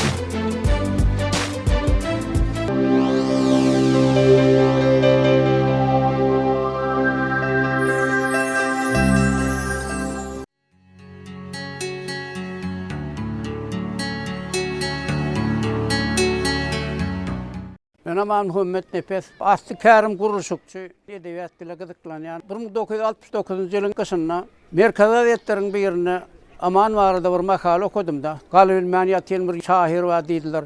O zaman benim onu göreyinip 69'un kışında öyüne geldim. Sonra birinci de onu tanışım. Ama ol men tanıyar ekeni. Men makalam çıkan ekeni şonu. Olam o hattırda men seni tanıyan neydi? Ben aytdım, nereden tanıyan desem, ben literatürünü gazette sen makala okudum dedi. O zaman ben aytdım, biz sen yanına geliyorum bilen bak, ben seni gazetlerden okuyup tanıp, o zaman yanına geldim. Atıvır kıyına ne düşünüyor deyin, olam ayttı, ne deyin neydi? 30 yaşlarımda ben neydi, şu ad dedi. 15 yaşımda ben şuna düştüm dedi da. Benim aytdım, halife gayret ettiydim, olam ayttı, yine sen neydi şu daş yerden eri ve soğukta, ben soruma gelip sıngıllıydı. Ben neydi şuna katı beğeniyen neydi? O zaman men ne dedi? 3 tane zat var dedi. Bir ruhu dünyam, birim aynacığım dedi. Birim cürlüğüm dedi. Sen yalaka adam gelse dedi. Men dünyam dedi. Giyin eliye dedi. Şeyle bir beğeniyen dedi. Biz onunla ulu gurulukdaşlık ettik. Ahli şahiri öz koşutunu tesirini getirsen aydı otur plan şahirin ki. Ol plan şahirin ki. Hazır plan şahir planınkidan alıptır. Barda dedi. Öz bilip otur da. Men aytdım sen bu zatlar nereden ne edip biliyorsun? Ay o zatlar bilmesem deydi, ben yatan yerimde deydi, ruhu dünyam giyin etmesem benimle başka dünya yok deydi. Eğer deydi aşağıda da gitsen deydi, ben deydi 6 tane kitabım neşriyatta yatırıl bir daha aytıp versene deydi. İkincim deydi, ben deydi, aşırağın mekirliğinden sonra yakacak edeyim kino öğrenmek deydi. Şu 14 yaşımda şu kinonu gördüm deydi. Şu 14 yaşımdan sonra televizör görebilmek sebep almaya yağdayım yok deydi. Sonra kömek etsin bana televizör alıp versin. Ana birim kitabım çıkarsın men dedi bir daha yazdıra. Bana yazmaya sana kömek edecek deyip dira dedim benim. Hava deydi öyleydi bana dedi. On pul kömek gerek geldim. Televizör alıp versen bana şu kömek şöyleydi. Ben dünyadan haberli olayan neydi. Umman ol adam ummanyalı giyin adam. Ben ol adam mağarada varan gepleşke diyarkeniniz. O arada ben makale yazdım. Şu vaatlar ben bolon yatlamam yazdım. Onun kitap edip çıkardım. Aman şahir hakkında yatlama, gepleşik geçirmek var da geliptirler diye eşittim de o zaman ben barmasam bolmaz deyip şuun iyirüyle kayıttım. Katı kovu iş ettiğini yağışını yatlamak soğuk bir iş. Şeyle yatlama hani bin küçülüktür diyen için hürmetli prezidentimiz arkadağımıza sağ olsun ideyan işlerini tutumları ravaz alsın, canlar sağ olsun, ömrü zok olsun. Ine şu yerde Mugallimler gazetinin 2019 ýylyň 15-nji maýyndaky sanyny sahypasyny şeýle bir makala var. Meniň mehrem enem mehriban enem diýip. Ine Bayram Yusupowyň ýazanlygy şu ýerde mälim edip goýulypdyr. Bayram Yusupow Anat Şary agaň ogly. Ol özi gepleşigimizde gatnaşy bilmese-de öz kakatyndan şahir agat hakyndaky setirlerini ugradypdyr. Bayram Yusuf şu aman anlamlaryň ömrü ýolunu öwrenipdir. Tutuş tezim hal gerisini. Şeýdem halifanyň hatiraty bullakan makale ýazdy gazetden başga bir kitaply iş var. Bayram ýazdy şahir bol. Şiň daşyndan öýdem göni agatynyň ogly. Garnaşy da şunu öwrenipdir, miratyar bolupdyr. İlkülen mehriban hem gahryman arkadağımda şu halifeler yattap yola çıpırın için ulukan tav olsun aydiyan. Mehriban hem gahryman arkadağımda uluk ömür can sağlık arzu ediyor. Nu bu sokak vereyim. Senin ol vakitler yaştı men ören, 6 yaşım doğulup diye doğulmanını, dinlep aman ağan sorularını, koşka sultan teşne kalım ganmanını, çağı değilip buyurmasan ağrıyış, bari diyanım bakmak bolurdu sağır, öğreden gelişime yeňärdim koşka, çünkü menin üçün zerurdu sağır, dinlerdim sonça da dinlerdim gelir, göğün kuşum kanat kakıp asmanına, öge zattan geçmek bolýar ekeni, yüreğim bir zady kemsiz isleýänne, kalbimiň törünü höwes döreden, soňam tutaşdyran diňe bir adam, Öttü bu dünyadan koyup çağırdın, kalbıma kaldırıp öspecek oğdun. 50 yaş bine mundan sana, vah kâdirem yaşap yorun bolsa di, belkim gaspın edip karasılığın, zahını doldurup şöhret adi. Bayram Yusuf. Sağ olsun. Biz yeri gelenne gepleşigimizin üstü bilen şahirmizin şahir enesi Bayram Yusupowa bizim tüýs ýürekden sağ bolsun aýdýar. Hem halipalaň ýoluna aýratyn sarpa goýýan üçin türkmen halkynyň şahir oglunyň ömür dörejilik hakyna şeýle edebi mirasyny ýygnap halkymyza getirýän işlerine de uly üstünlikler arzu edýär. Ine täze ul şeýerde Bayram Yusupov hakyna gurrun açyldy da dogrudan biziň moğlumlar gazetmede ýürüýti şol Aman Anamrat hakyna özüniň bir makalatyny ýazyp uğratdy. Şol ýerde Bayram bir de ýazyp uğradan makalatyna ýetadi şoň ine temasyna ýüzlenipdir da. Ine şu ýerde bir zady ünti çekedim gelýär. Aman Anamrat şol bir derde duçar bolandan soň oň ýakyn ýardamçysy Mehriban ineti bolup galýar da. Şol ýanky oň sygyryna dörejiliğine ina bolan süýgüniň şeýle iňçelik kalwa ýakynlyk bilen çykmagynyň özü bir aýratyn bellenmäge münasipde. Buni şu skoskalaryny okap berse kap bir oğullarym kadýa sebäbi skosk teterler köpüsiniň aňyna mukadiyatda sebäbi skosklar bir toýlarda denanlaň bayramyna bir köp ýüzlenýän sygyrlar bolandan aňyna gowalypdyr da ne. Toýlarda, bayramçylyklarda arzular edilenni Aman Anamradyň goşgulary kän aýdylýar. Ine men özüm hem şoňa bir ýetdi giremden soň şu gepleşigi taýýarlamaklyk üçin şu aýdylýan goşgum Aman şahyryňky kene diýen ýerlem kän boldy. Mysal üçin haýsalar aýtsaňyz, Beýçak hormat goýun ene diýdiler. Adi dillermide tina diýdiler. Bir gedek ýykmaklyk enäniň göwnün ömür geçilmejek güne diýdiler. Dağlary, bağlary bedeýän guşlar, geçdi de her näçe tomuslar, gyslar, enetiniň ýatan hügürtgösüni hiç kaçan unutmazmyşlar. Bagşy perdeleri aýawly saklar, daýhan ine ýeri aýawly saklar, akly ýerindäki hakyky insan, mehrem ineleri aýawly saklar. Ineleriň sargydyna dönöýün, ineleriň ýorgudyna dönöýün, ikläp durmuş dağlaryna çıkaran, sol dağlaryň bürgüdüne dönöýün. 80-niň 10-undan giripdir enem, misli ömür ýüpün düýrüpdir enem. Bisiren çöregi şeýle tagamly, meger öz mehrenem garpdyr enem. Şu ene hakyna sygyrlar ýüregiňe batyp gidip barýar da, ähli ösümlikler, ähli agaçlar, mukaddes toprağa baş egermişler. Ine bilen toprak bir meňdes zatdyr, onu unutanlar baýnamazmyşlar. Gürlesem bir akyllaryň adyndan, hiç kim muny çykarmasyn ýadyndan, döreýänler dünýäň ähli zatlary gün şöhlesi bilen ine süýdünden. Dert çekip göz ýaşym sabırdap gitdi. Kör boldum, ýüregim labırdap gitdi. Enem öpdi bolýan gawaklarymdan, batyl özüm birden lowurdap gitdi. Çybyk at wagtyna ulagym meniň, şeýle bir agyrdy gulagym meniň, bir gün sagdy welin enem öz süýdün, duş boldy dermanym, dilegim meniň. Ganasyz guş, agsak keyik bolmasyn, sen gözlegiň tebip seyit bolmasyn, enem diýdi. Dinläň meniň pendimi, beýgelseňem sesiň beýik bolmasyn. Ene hakda köp görlediň besinni, diýen adam maňa gulak asynni, haçan ýere süstürlenni sönýänler, mehr paýlap ýanyp duran kesinni. Teşne wagtym soğa yakan çaýym sen, gündüz günüm giýje dogan aýym sen, meniň mehrem enem, mehriban enem, şu dünýede berilen bagyt paýym sen. Ine şu Aman Anamradow özüniň bütün ömrüni bir mehriban enetiniň şeýle bir şoňa eden hyzmaty, şoňa ýakyn durmagy, şoň ýüreginden şeýle iňçe tetirleri, onda da kalba ýakyn tetirleri bir dömüp çykypdyr da, bu tetirler ine şu ýaşlarymyza bir geljekki nesilleri de pent bolup ýanglanyp durda, eneleri sylamak, eneleri hormatlamak babatda.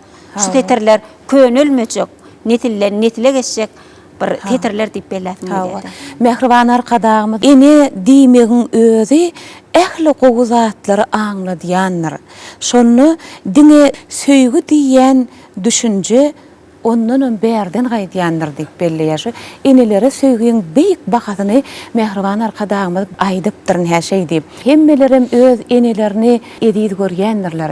Ýöne şahyr Aman Annamradowyň öz enesine garaýşy has başgaça bolupdyr. Şu surat siziň öňüňizde çekeyip, ejesi ogul täjeje, ene öz kitap tekçesiniň öňünde. Men Mari etrawynyň Niyaz Dayhan birleşiginiň ýaşaýjysy Nunnaýew eden. Aman Annamradowyň şu wagt mukaddes ojugyny notýurs. Men şu gepleşige çagyranyň üçin gatgoşal boldum. Men Berdiňe raýan bir goşgusy bilen başlamakçy. Men ömrümde epesilce zat gördüm.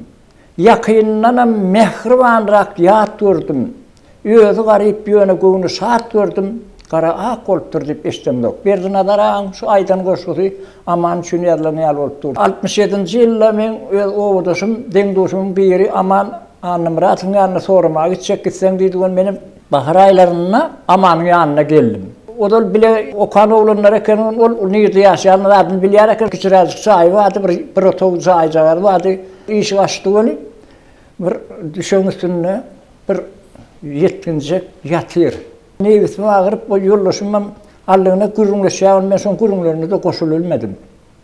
Sotur 67-nji ýyldan başlap ter dünýeden gaýdýança Aman bilen men gatmagda boldum. Aman şahyryň goňşawasyna bolamsoň şuň ýanyna elimiň degen wagty geldim.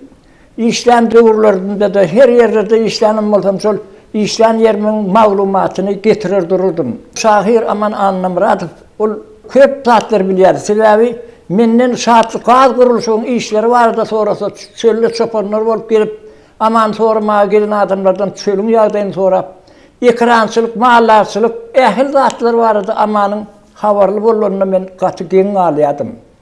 Aman 50 ýaşyny toý etdi. Men şoň toýuna geldim. Gelip ýaşyňyz öň bolsun.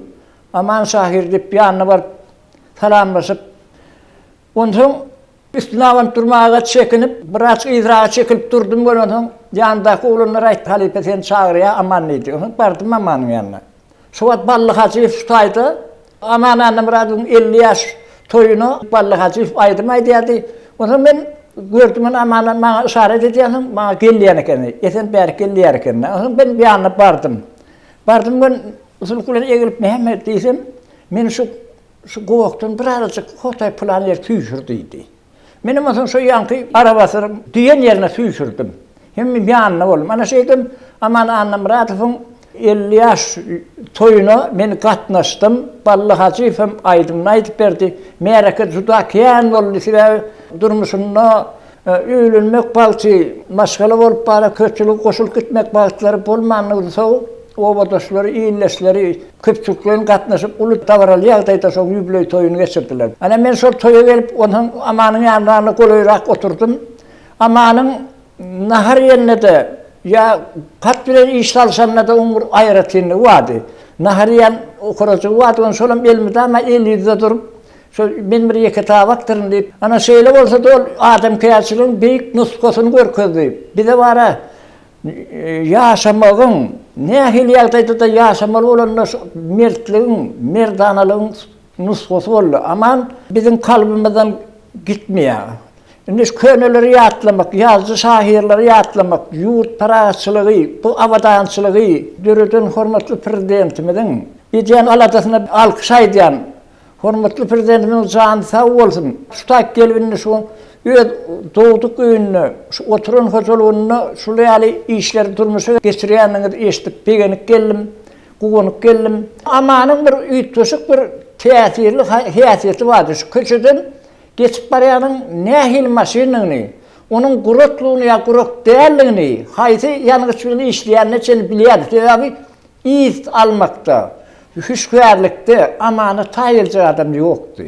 Ol gelende kabul edişini görende, onu ýalpadan gatyrýarakdyr. Sebäbi şol zor gelip durmaga mecbur edýär onu. Öz garaýşy, öz bakyşy, ol bir täsin adam. Amanyň ýanyna gelemizde muny Tätin yazıcılar, şahirler, edebiyatı söyleyen ustadlar bilen tuguşýardyk. Ene şeýdin birek tat perkusunu ösürüsü var diýilýär. Biz amanın üstü bilen köp adamlar bilen tanış bolduk. Yaşımızın 80'e golaylap baryan bulsa da aman dünýäden aýdanda 30 ýyl töwerek bolanam bolsa amanın yaşan yeri, amanın oçu bizi ediz görünýär. Şeýle bir adam käçilikli, çydamly, geçirimli adam höküminde bizim kalbimizde barly. Geçen ataba bolanmady. Geçenleri tersege almak için şoları ýatlap, ähli mümkinçiliklerden hormatly prezidentimize köp sag bolsun aýdýan, ömrü uzak bolsun, görjekler gowy bolsun. İýilgünimiz üçin, parahatçylyk üçin, awadançylyk üçin edilýän ähli aladalaryna şowulluk arzu edýän. Ine atabayaga var aramızda. Sizin nähili ýatlamalary bir halkymyza getirsem diýip alyp geldiňiz aýtsaňyz. Yani şu en hakda sedatçılığı sonra bir zat yazmış da. Aman kaham yani şu yaz şahirler var arttı. Bazıları var hem de şu konsert verip umut göğün hoşça kaydedirler da. Sonra şu enem bir nanmışerenine gavat derliyan şahirler. Bir şey gelenine. Onun dayda salamu aleyküm deyip salamlaştılar onun. Dayda dedi şu elindeki çörü finnap olmam ka dedi. Onun eline bir yerden al bugün dedi. Sonra seyredip duruşaydı. Bu aynı örekler kanaman bir ecem bir şeyden çörüğünü deyip. Sonra uslat da yani haydi iş edenleri kat uslatlık gününe diyetti. Aman o zaman şeyler surat çekme kat öktütte şu bayram hocam maaf deyip surat geçsin vardı. Şoňulyna köp gatnaşar şoňulyna. Bu şahyryň öz suraty. Şahyrymyz öz suratyny ine şeýdip çekipdir. Ýeke täk bu däl, ençeme surat çekipdir şahyrymyz. Şu goşulat yazığım oldu joňary. Teywe tak yazığım oldu. Daşary çıkaramızda film ýazdım şu alma hakda da, erik hakda da oldu. Millekde bada adatdan bar. Ondan şeýdip, ýa hayvanlar hakda da oldu. Pişek hakda ýazjak bunu. Şu pişigi film ýazýar, oturup näde ýazýar. Öňüne birazjyk çöreğim oklap göre, ýany ymrykdyr ýa-da şoňary.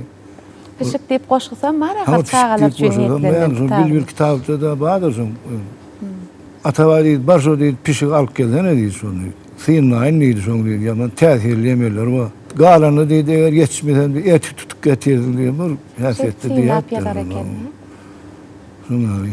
Gulwa hakda da bir kaýda aýy. Aýdym. Gulwa kefem men bilen deňdiň şowlan bolýar. Halkarty Hanakyň ogly Gulwa Vakif bile kakasını bile köp amanlarına gelirdi. Şu saat sarıp aydım ber Gulwacık ýaňjol erege gelsem ma Gulwa hakda amal kakam. Gulwa 4 ýaşynda baş goşdun sen ajap kara Gulwa zany. Şeýle seterler var da elege diýilýär. Gussaly ýazylan seterler. Gulwa bilen özüm bilerek ulalyp oýnap diýdiňizmi? Gulwa ama ýene tähin tarapy ejeden oýanky towşanjygyň bir ýere. Gulwa ba. Onu biz de diýen ki amal kakam var. 5-10 tane towşan vardy. Ýere oglan otdy. Sonra men dürtde de giderler şu towşanlar görürler diýip. Ýandan synap emedeklap baryp ýa şeýle bir täsirli bolanyp tar. Gulwawajyk şey diýýärdi bu ýa-da. Gulwawa diýär şonu.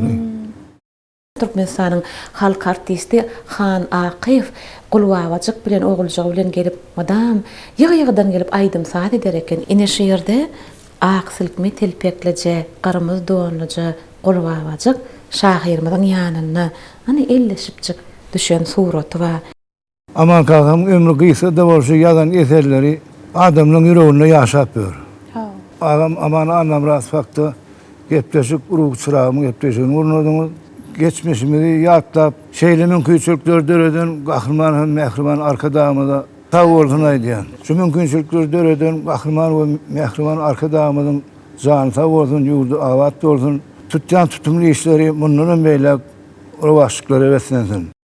Men Tarif Ýadyelli Mara Etrafynyň Aşgabat Aýhan birleşiginiň ýaşaýdysy, Mara welayet Mara Etraf ýaşalar guramasynyň aýdasy.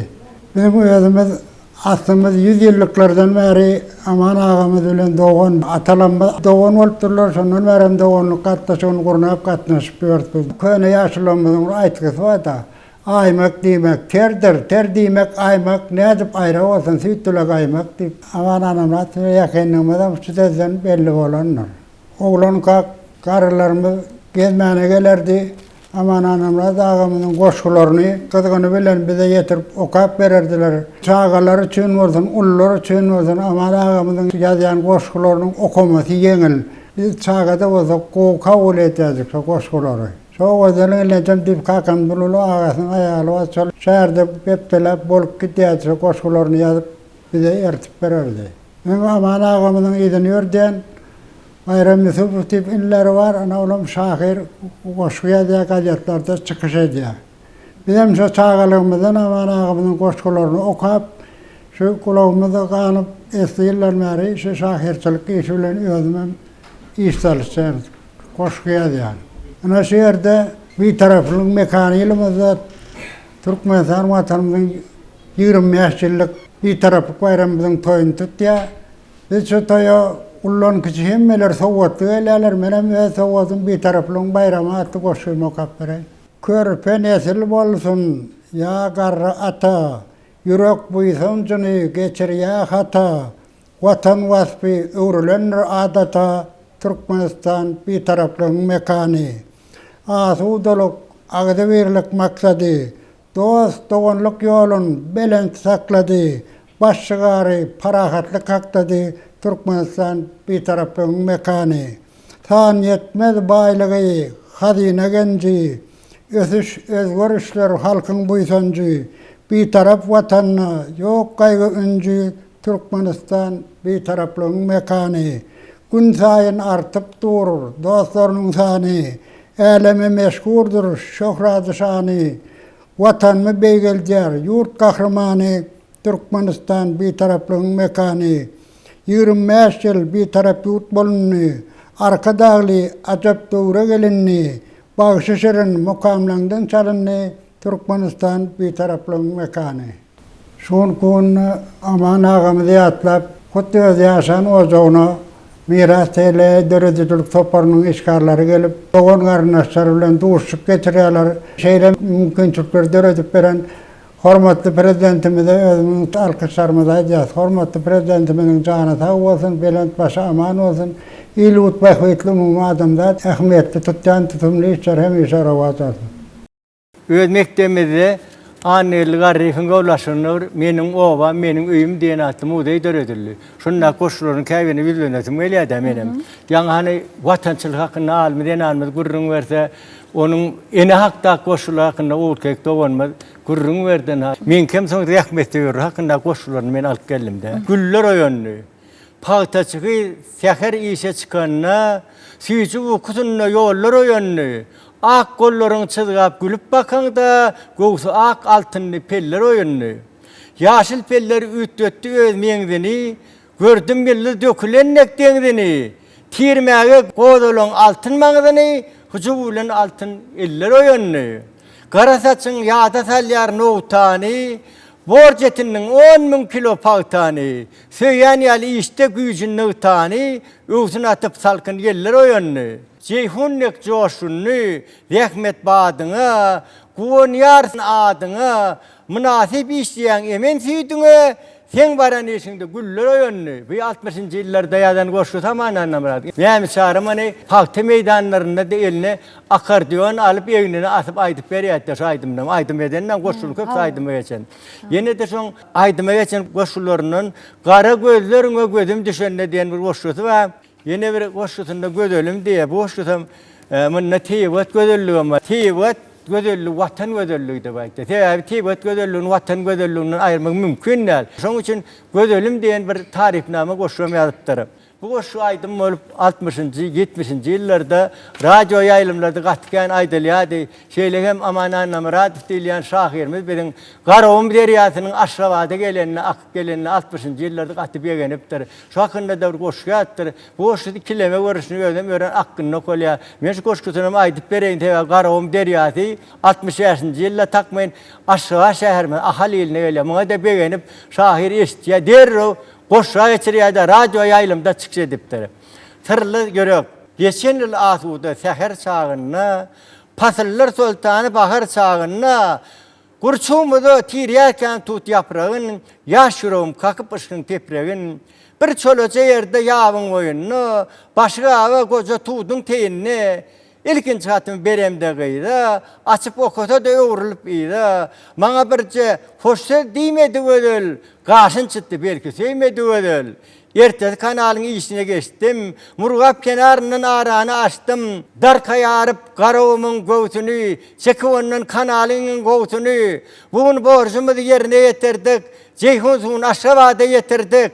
El çarpışıp bir de ahal illeri, karşıladı hüdürlep tergülleri, aşağıda Bak kanalının boyunu, davar alıp yensin toyunu, eli ter desteli, şar kara saçlı, yayın ulu 18-19 yaşlı, bir ödül kız gelip bana gülüklap, hayran ettil ki bilmedim çaklap. Son görsem şol ödül üpökçü kız eken, çökkün göğünüm kanat açtı da gitti, ya doluğum menden kaçtı da gitti. Demek karım coşturuyor, kanım deryatı şahiyeri öderkine koymayar. Elbette aman annem radı çağlar için yanıma aittirik atken koşku dedin. Oku kitaplarında da var on koşkuları. Türk Milli kitabını yazarmanı var.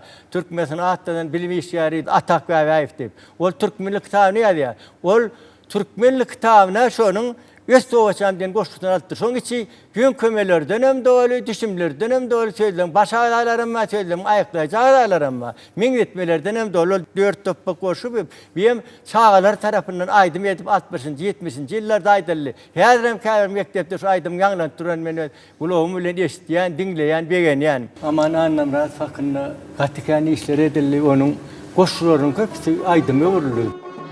Kulkum alıp obamızda bir gıyda Xaridar baktiyarın hov ilen oğrinsan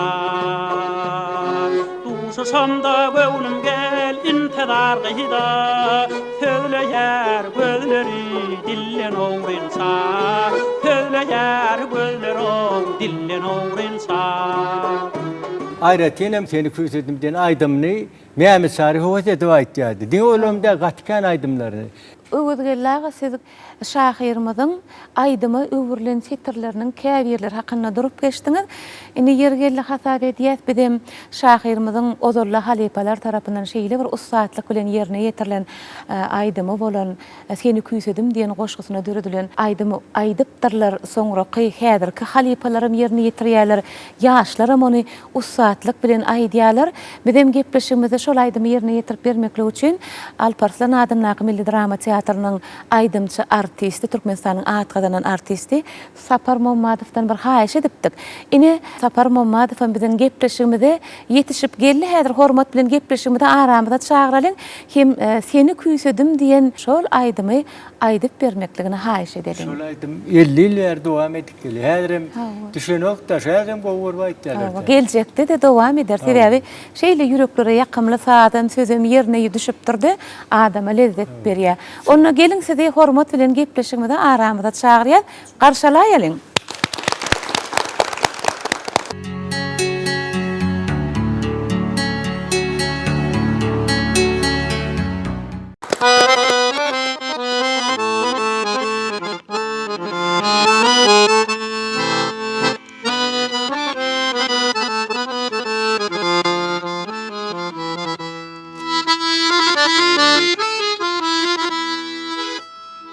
Geleceğime umid bilen qaramda Arzili dildarim o seni küysedim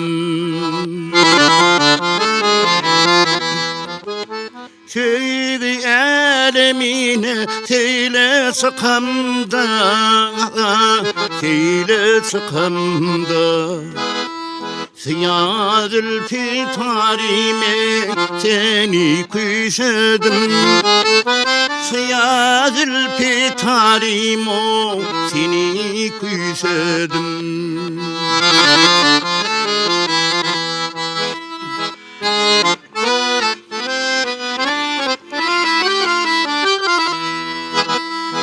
Dini duşum tutyar baktıyar toyim Seni büyüdü beni yereğin Yar yar yarım yar yarım Haçan toy tutarız biz olur değilim, biz olur değilim. Dillenin tiharim o seni küşedim. Dillenin tiharime seni küşedim.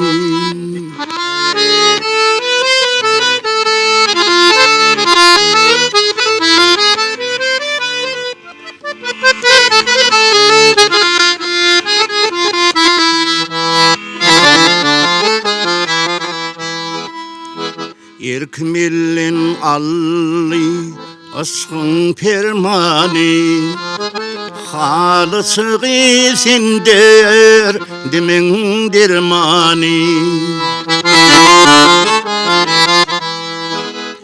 Görenimde bağda bitin hurmanı, bitin hurmanı. Hurma yanak yarime seni küşedim. Hurma yanak yarim o seni küşedim.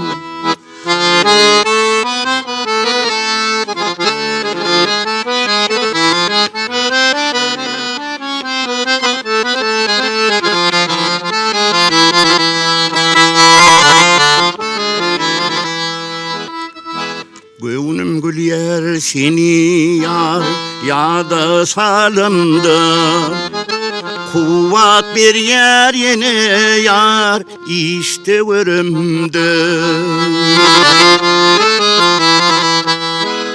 Ya deger yalığın ilmi alımda, ile yalımda.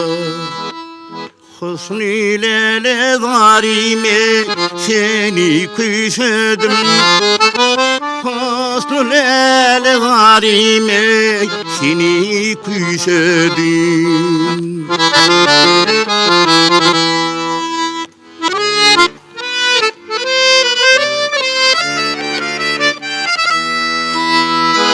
Beni dostun tutyar arzular toyin. Seni bedeli bedeleyin. Yar yar yarım. Hasan toy tuturuz. Biz olur deyine, biz olur deyin. Dilin intizarim o seni küşedim. Dillin intizarim o seni küşedim.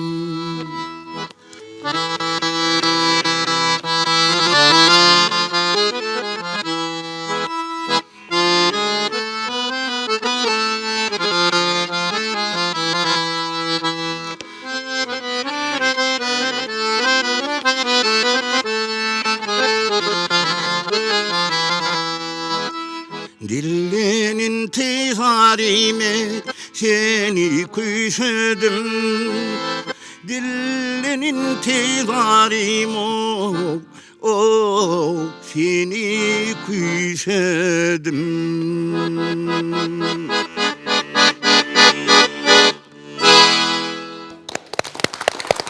Sağ olun, sağ olun. Yerine Türklerin aydınlığı için. Aman annem radın yanına katıken varıp oturan meyadıma düşer. Olma dama mahtumur pırayın kıtan oka mahtumur şahirin koşturan o katlarını bana şeyle okan yadıma düşerdi. Mahtumulu sözde herine bilenin özüne kemlik gülü aytman ölünün taraştırap şağlatın köngüle gelenin senden son kullara yadigar olur deyip. Bunun anlamı dama belli jurnalist Türk Şımıra talip var yattan koşturan derrev edin aliyatta erteki galyede vermek biden oluyordu. Derrev tağın söhbetten şahiramın golle yattı derrev galyede veriyorlar. İleti bizim dövrümüzde şahirle katken ünsteriyor. Ne bir 80'in 10'unun girse ruhumuz feteleri Allah sever bizim dövrümüz o. Biz bahtiyar dövrde bir karar devlette yaşayasa mahtumul para bagymyz çok garaşdym, aja beýýäm gelmedi, arzu edip gitdi. Şol arzu eden zamanaty bagtyarlyk döwründe ýaşaýanyň üçin biziň ruhumyz belent öňküden öňkän eşdiýmez, watanymyzyň güllemiňine her birimiz hemmämiz goşun etmeli. Goý gahrman arkadamyzyň şu Aman Annam Murat fiýal we zehinli şahirlermede ruhu çırağımda dolanyp gelmeýän mümkinçilik berenlik üçin goý gahrman arkadamyzyň jany sag bolsun. Tutumlu işlerime damar owaşlyklara beslensin. Men Maret Raun'un Milli Olsun Gençliğinin ýaşaýjysy Muhammed Suma Hıdyrov. Zehinli şahirimiz Aman Annam Murat hakkında şeýle uly gepleş geçirýäňiz, onu ýatlap tirteni galdyrýar. Bor ullokan waka Aman Annam Murat özüniň erjelligi bilen, sirmaz erki bilen şu özüni ulaşan derdi ýeňip geçip, dünýä edebiýatyna da başga da öz ýaly şahirli yazlar bolup geçen, şolardan nusga alıp taplanan Polat ýalak bolup öz döwrüniň ullokan şahirleriň biri bolup geçip gitdi. Ýadyňda sakla, Dilan Owrunça, Bilbil menden Gülfen'nin ýaly köp şygyrlary, zehinli kompozitorlar, aýdymçylary, Mäm Şarif hende özelli Tekaýew tarapyndan saz ýazylyp, aýdymy eserilip, hal köpçüligine etilip, aýdym edilip, şunları senden dinlenip gelinýär. Ýadan 6-7 tane kitaplary, Iqbalym, Ardyly maksat, İnzalyk sözýürek, Ardyly maksat, Aynacığın aynası diýen kitaplar häzir hem çağlar tarapyndan hem uly ilat tarapyndan söýülip okulýan kitaplar edilmeň özüm Aman Annam Murat şahir halipamyzy özüni görmedim ýöne olar hakda ýazylýan makalalar boýunça da şygyrlar boýunça da hem şahir ýigit Aman Annam Muratyň öz inleriniň biri hem onuň şagirdi Bayram Ýusupov hem ol hakda köp gurulmalar berýär biziň aýdan gurulmalar esasynda da biz onu tanıýas. Indi häzir bursatdan peýdalanyp Halipamyz Aman Annam Murat hakkında bir goşu döretdim, şonum siziň dikkatiňize okap bereýin. Paýda edip watan mukaddesligin, söýüpdiň giň sähraň, çemen darlygyn, giňlik bilen ýeňip geçdiň giň dünýäň, özüň üçin şägin, hemem darlygyn. Gözelleri wasp etdiň, ýürek bilen sazyp görüp gözleriň, aýdym bolup sähramyzda ýanglanýar, kalbyň suňlugynyň çykan sözleriň. Ýaşy uly ýa şahir men diýerdiň, ruhu bilen erjel gerçek oğullun. Halipa şahir sen şygyrlaň bilen bir ýaş at goýmak üçin dowulluň. Ýaşamagy, göreçmäge güýç berdi, pek kalbyňdan joşup çykan setirler, köp ýatlamalar ýadan şygyrlaň, ine bugün ulus ile ýetirler. Miras aýlymyna ruhu çyragym gepleşigi alyp barap söhbetleşip gurunap ömür hem derejeli hakkında giň köpçüligi ýetirip durulýar. Şu lokal işleriň sakatynda duran gahrman hem mehriban arkadamyzyň beren mümkinçilikleri üçin, el halkymyz üçin bitiren ullokan işler üçin köp sag bolsunlar aýdýan. Goý hormatly prezidentimiziň jany sag bolsun, ömrü uzak bolsun. Hani gelin jigilem biz tanışalyň. Adyň aýtan bolçy? Amanmy sen? Çay demlep getirdim. Şeylemi, nähil çay demledin? Gök çay. Gök çay mı? Ejen demledim ya ödüňmi? Ejem demledi. Köp sag bol, hani oturan ödüňem. Gel onne bileje çay içeliň hemmämiz. Gök çay içden adamy peýdaly. Ejeňiz çay demlep berýändir size de, ha? Şeylemi? Onne gelin hemmämiz bileje çay içeli. Ine siziň hemmäňiz biziň şahirmyzyň jigirleri bolýaňyz. Şeyle dämi? Teň adam kimdi? Zaman. Asen Aman, he, şeyle mi? Hani senin adın? Ayşat Cimir. Abi oğudun Cimir'in adı kim? Ayşöhle. Ayın şöhlesi diye tüveleme görüyordum bugün şahir ağalarını yatlap bulur. Oğudunum giyiniptirler. Zaman şahirmizde çay varada koşku mu olmalı? Neyemedi şu koşkun adı? Çay koşku. Çay koşkusu. Şunu bilýäriniz barmy? Bilýär misin? Hanaýdyn? Mehmanyň tüz hormatyna hardan çay eler, berip şonça lezzeti haýsy içki taýeler, gök çaýdyrlar zehiniň iştäňi açar gider, diýsen gönenip janyň ýadawlyk uçar gider. He, diýsen gönenip janyň ýadawlyk uçar gider. Häzirine ejeňiziň demlänje gök çaýyndan içsek, ine biziň hem uzak ýol söküp gelenligimiz üçin ýadawlygymyz çykardy. Häzir şahirmiz barada siziň öýüňizde gepleşik ýazyp başlarys bolýarmy? Alyň onu siz hem çay için. Ýönen men häzir jigilemden hem sorak göreýin. Bularym goşgy bilýän keler. Amanjan goşgy bilýänmi? Ine aýyny gezelenje ýörsene çıktan daşar, sen elem koşar, ýa-da sen kömek görse, hasagyny men götürjek. He, şeylemi? Kimiň goşgysy? Enemi. Ay yoga, bu şahirmiň goşgysy? Aman kakam. Howa, Aman kakamyň goşgysy, he? Aman şahirmi? öz enesi hakkında yazıptır şeylermi? Hani ne sen ayet hoşuna ayet berjek bana sen hem dinleyeli? Sen nam için kolay oturuyan pece, yaman zat sen oynağın, yakaymağın köynağın. He, köynüňi yakmaly däl, he? Çağılar meni dinleň. O amançan maňa teret. Ot oynamaly däl, he? Birden özüňizi ütük etjek bolup, köynüňizi yakmaly däl ya. Eliňizi dagyn yakaymaly däl. Ine gör goşgyda näme diýär çağalara. Düşündiňiz gerem. Ejeňiziň ýanyna bolup ejeňiziň maslahatlaryny dinlemeli, dogrymy? Neçe ýaşyňda sen? 9. 9. Amancan neçe ýaşynda? 6. 6 yaşındamı? Tügöle. Ne bugün onu alın çayını da mı içiverin ha? Bolun çekilen. Bugün ne? Bizden en körpececiğimi Ayşıklıcan ne hil goşgu bilýär ki? Taýdan Cemal melhem çayın demledi. Şeyle mi melhem çay mı? Akerin. Getir içelim onu. Ayşıklı han sen onu yança goşgyň aýdy ber. Bol çekim. Hani goşgy? Etecan gülürür. Mahwa denden men kemal taptım. Basım dedema.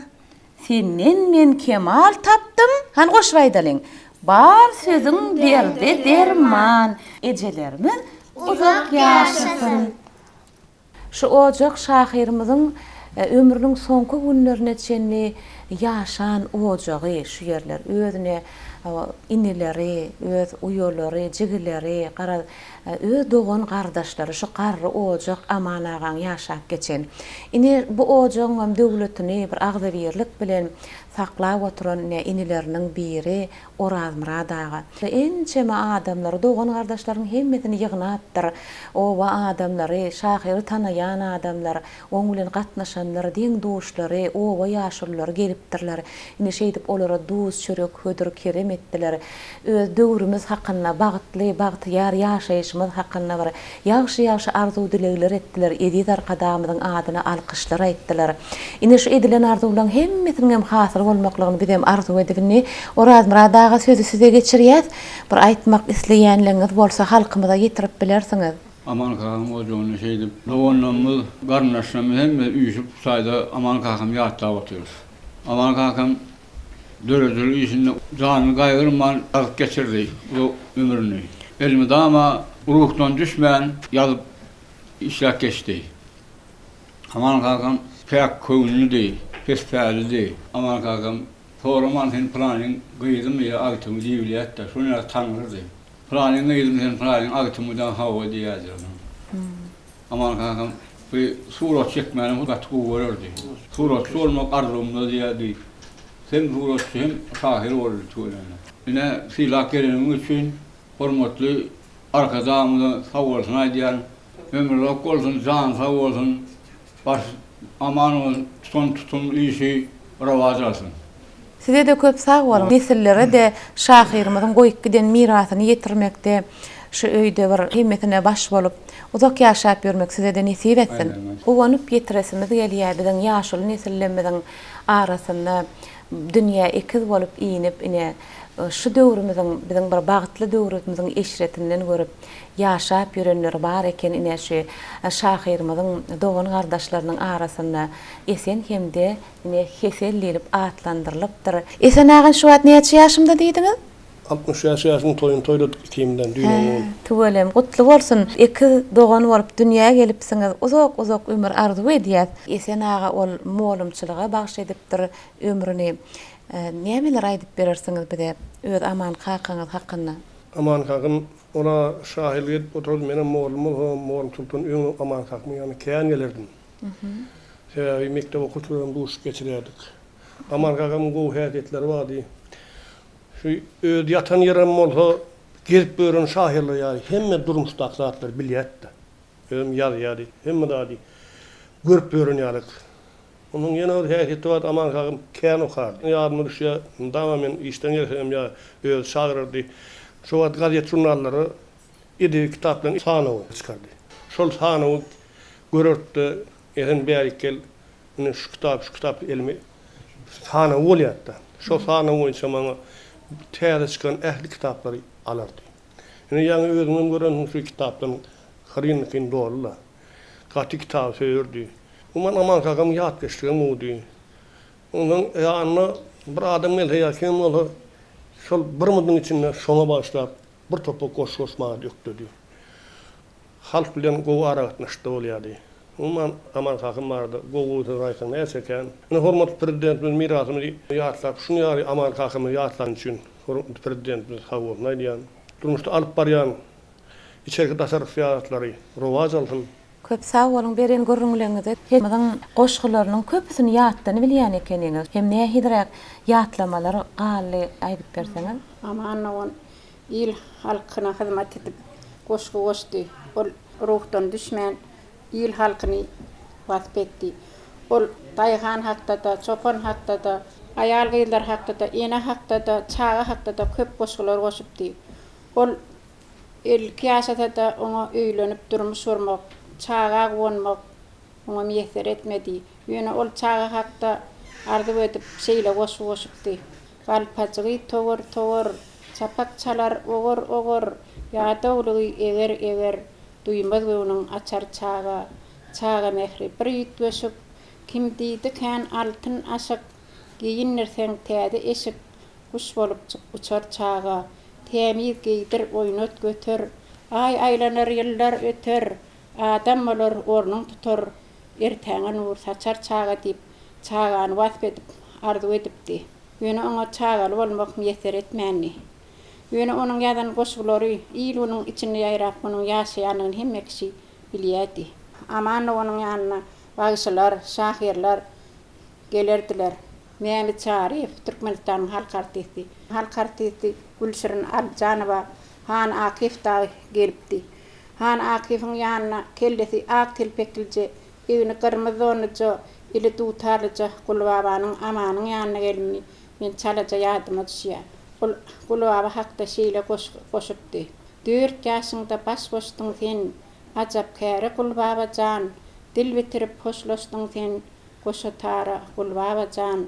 Sen süýgüli aýdym sadyň, hemrasy bar owlan gyýdyň, joşun berip hoşawadyň, haridara Gulbabajan. Haçan barsak açyk guçak, çalyp birdiň dutar gyçak, arman bimahal çak, açdyň ara Gulbabajan. Guwanjakdyk dilleriňe, dürdekilýän elleriňe, ýaşamadyk ýyllaryňa, bagrym para Gulbabajan. 10 ýaşyňda eden iýişiň, hayran etýär akyl huşuň, çäkiz bordy ömür ýaşyň, tapsak çäre Gulbabajan diýip, onuň ýaşamagy hakda ardy edipdi. Biziň döwrümizde öten geçenleri ýatlamak üçin biziň gahrman hem mehriban prezidentimiz şertler döretdi. Şonuň üçin şu zatlary döretip, şu zatlary guranmak üçin şertler döreten mehriban hem gahrman prezidentimize ýaşynyň uzak bolmagyny, janyň sag bolmagyny men ene ýüregimden arzu etýän. Sag bolan arzularyňyz hasyl bolsun.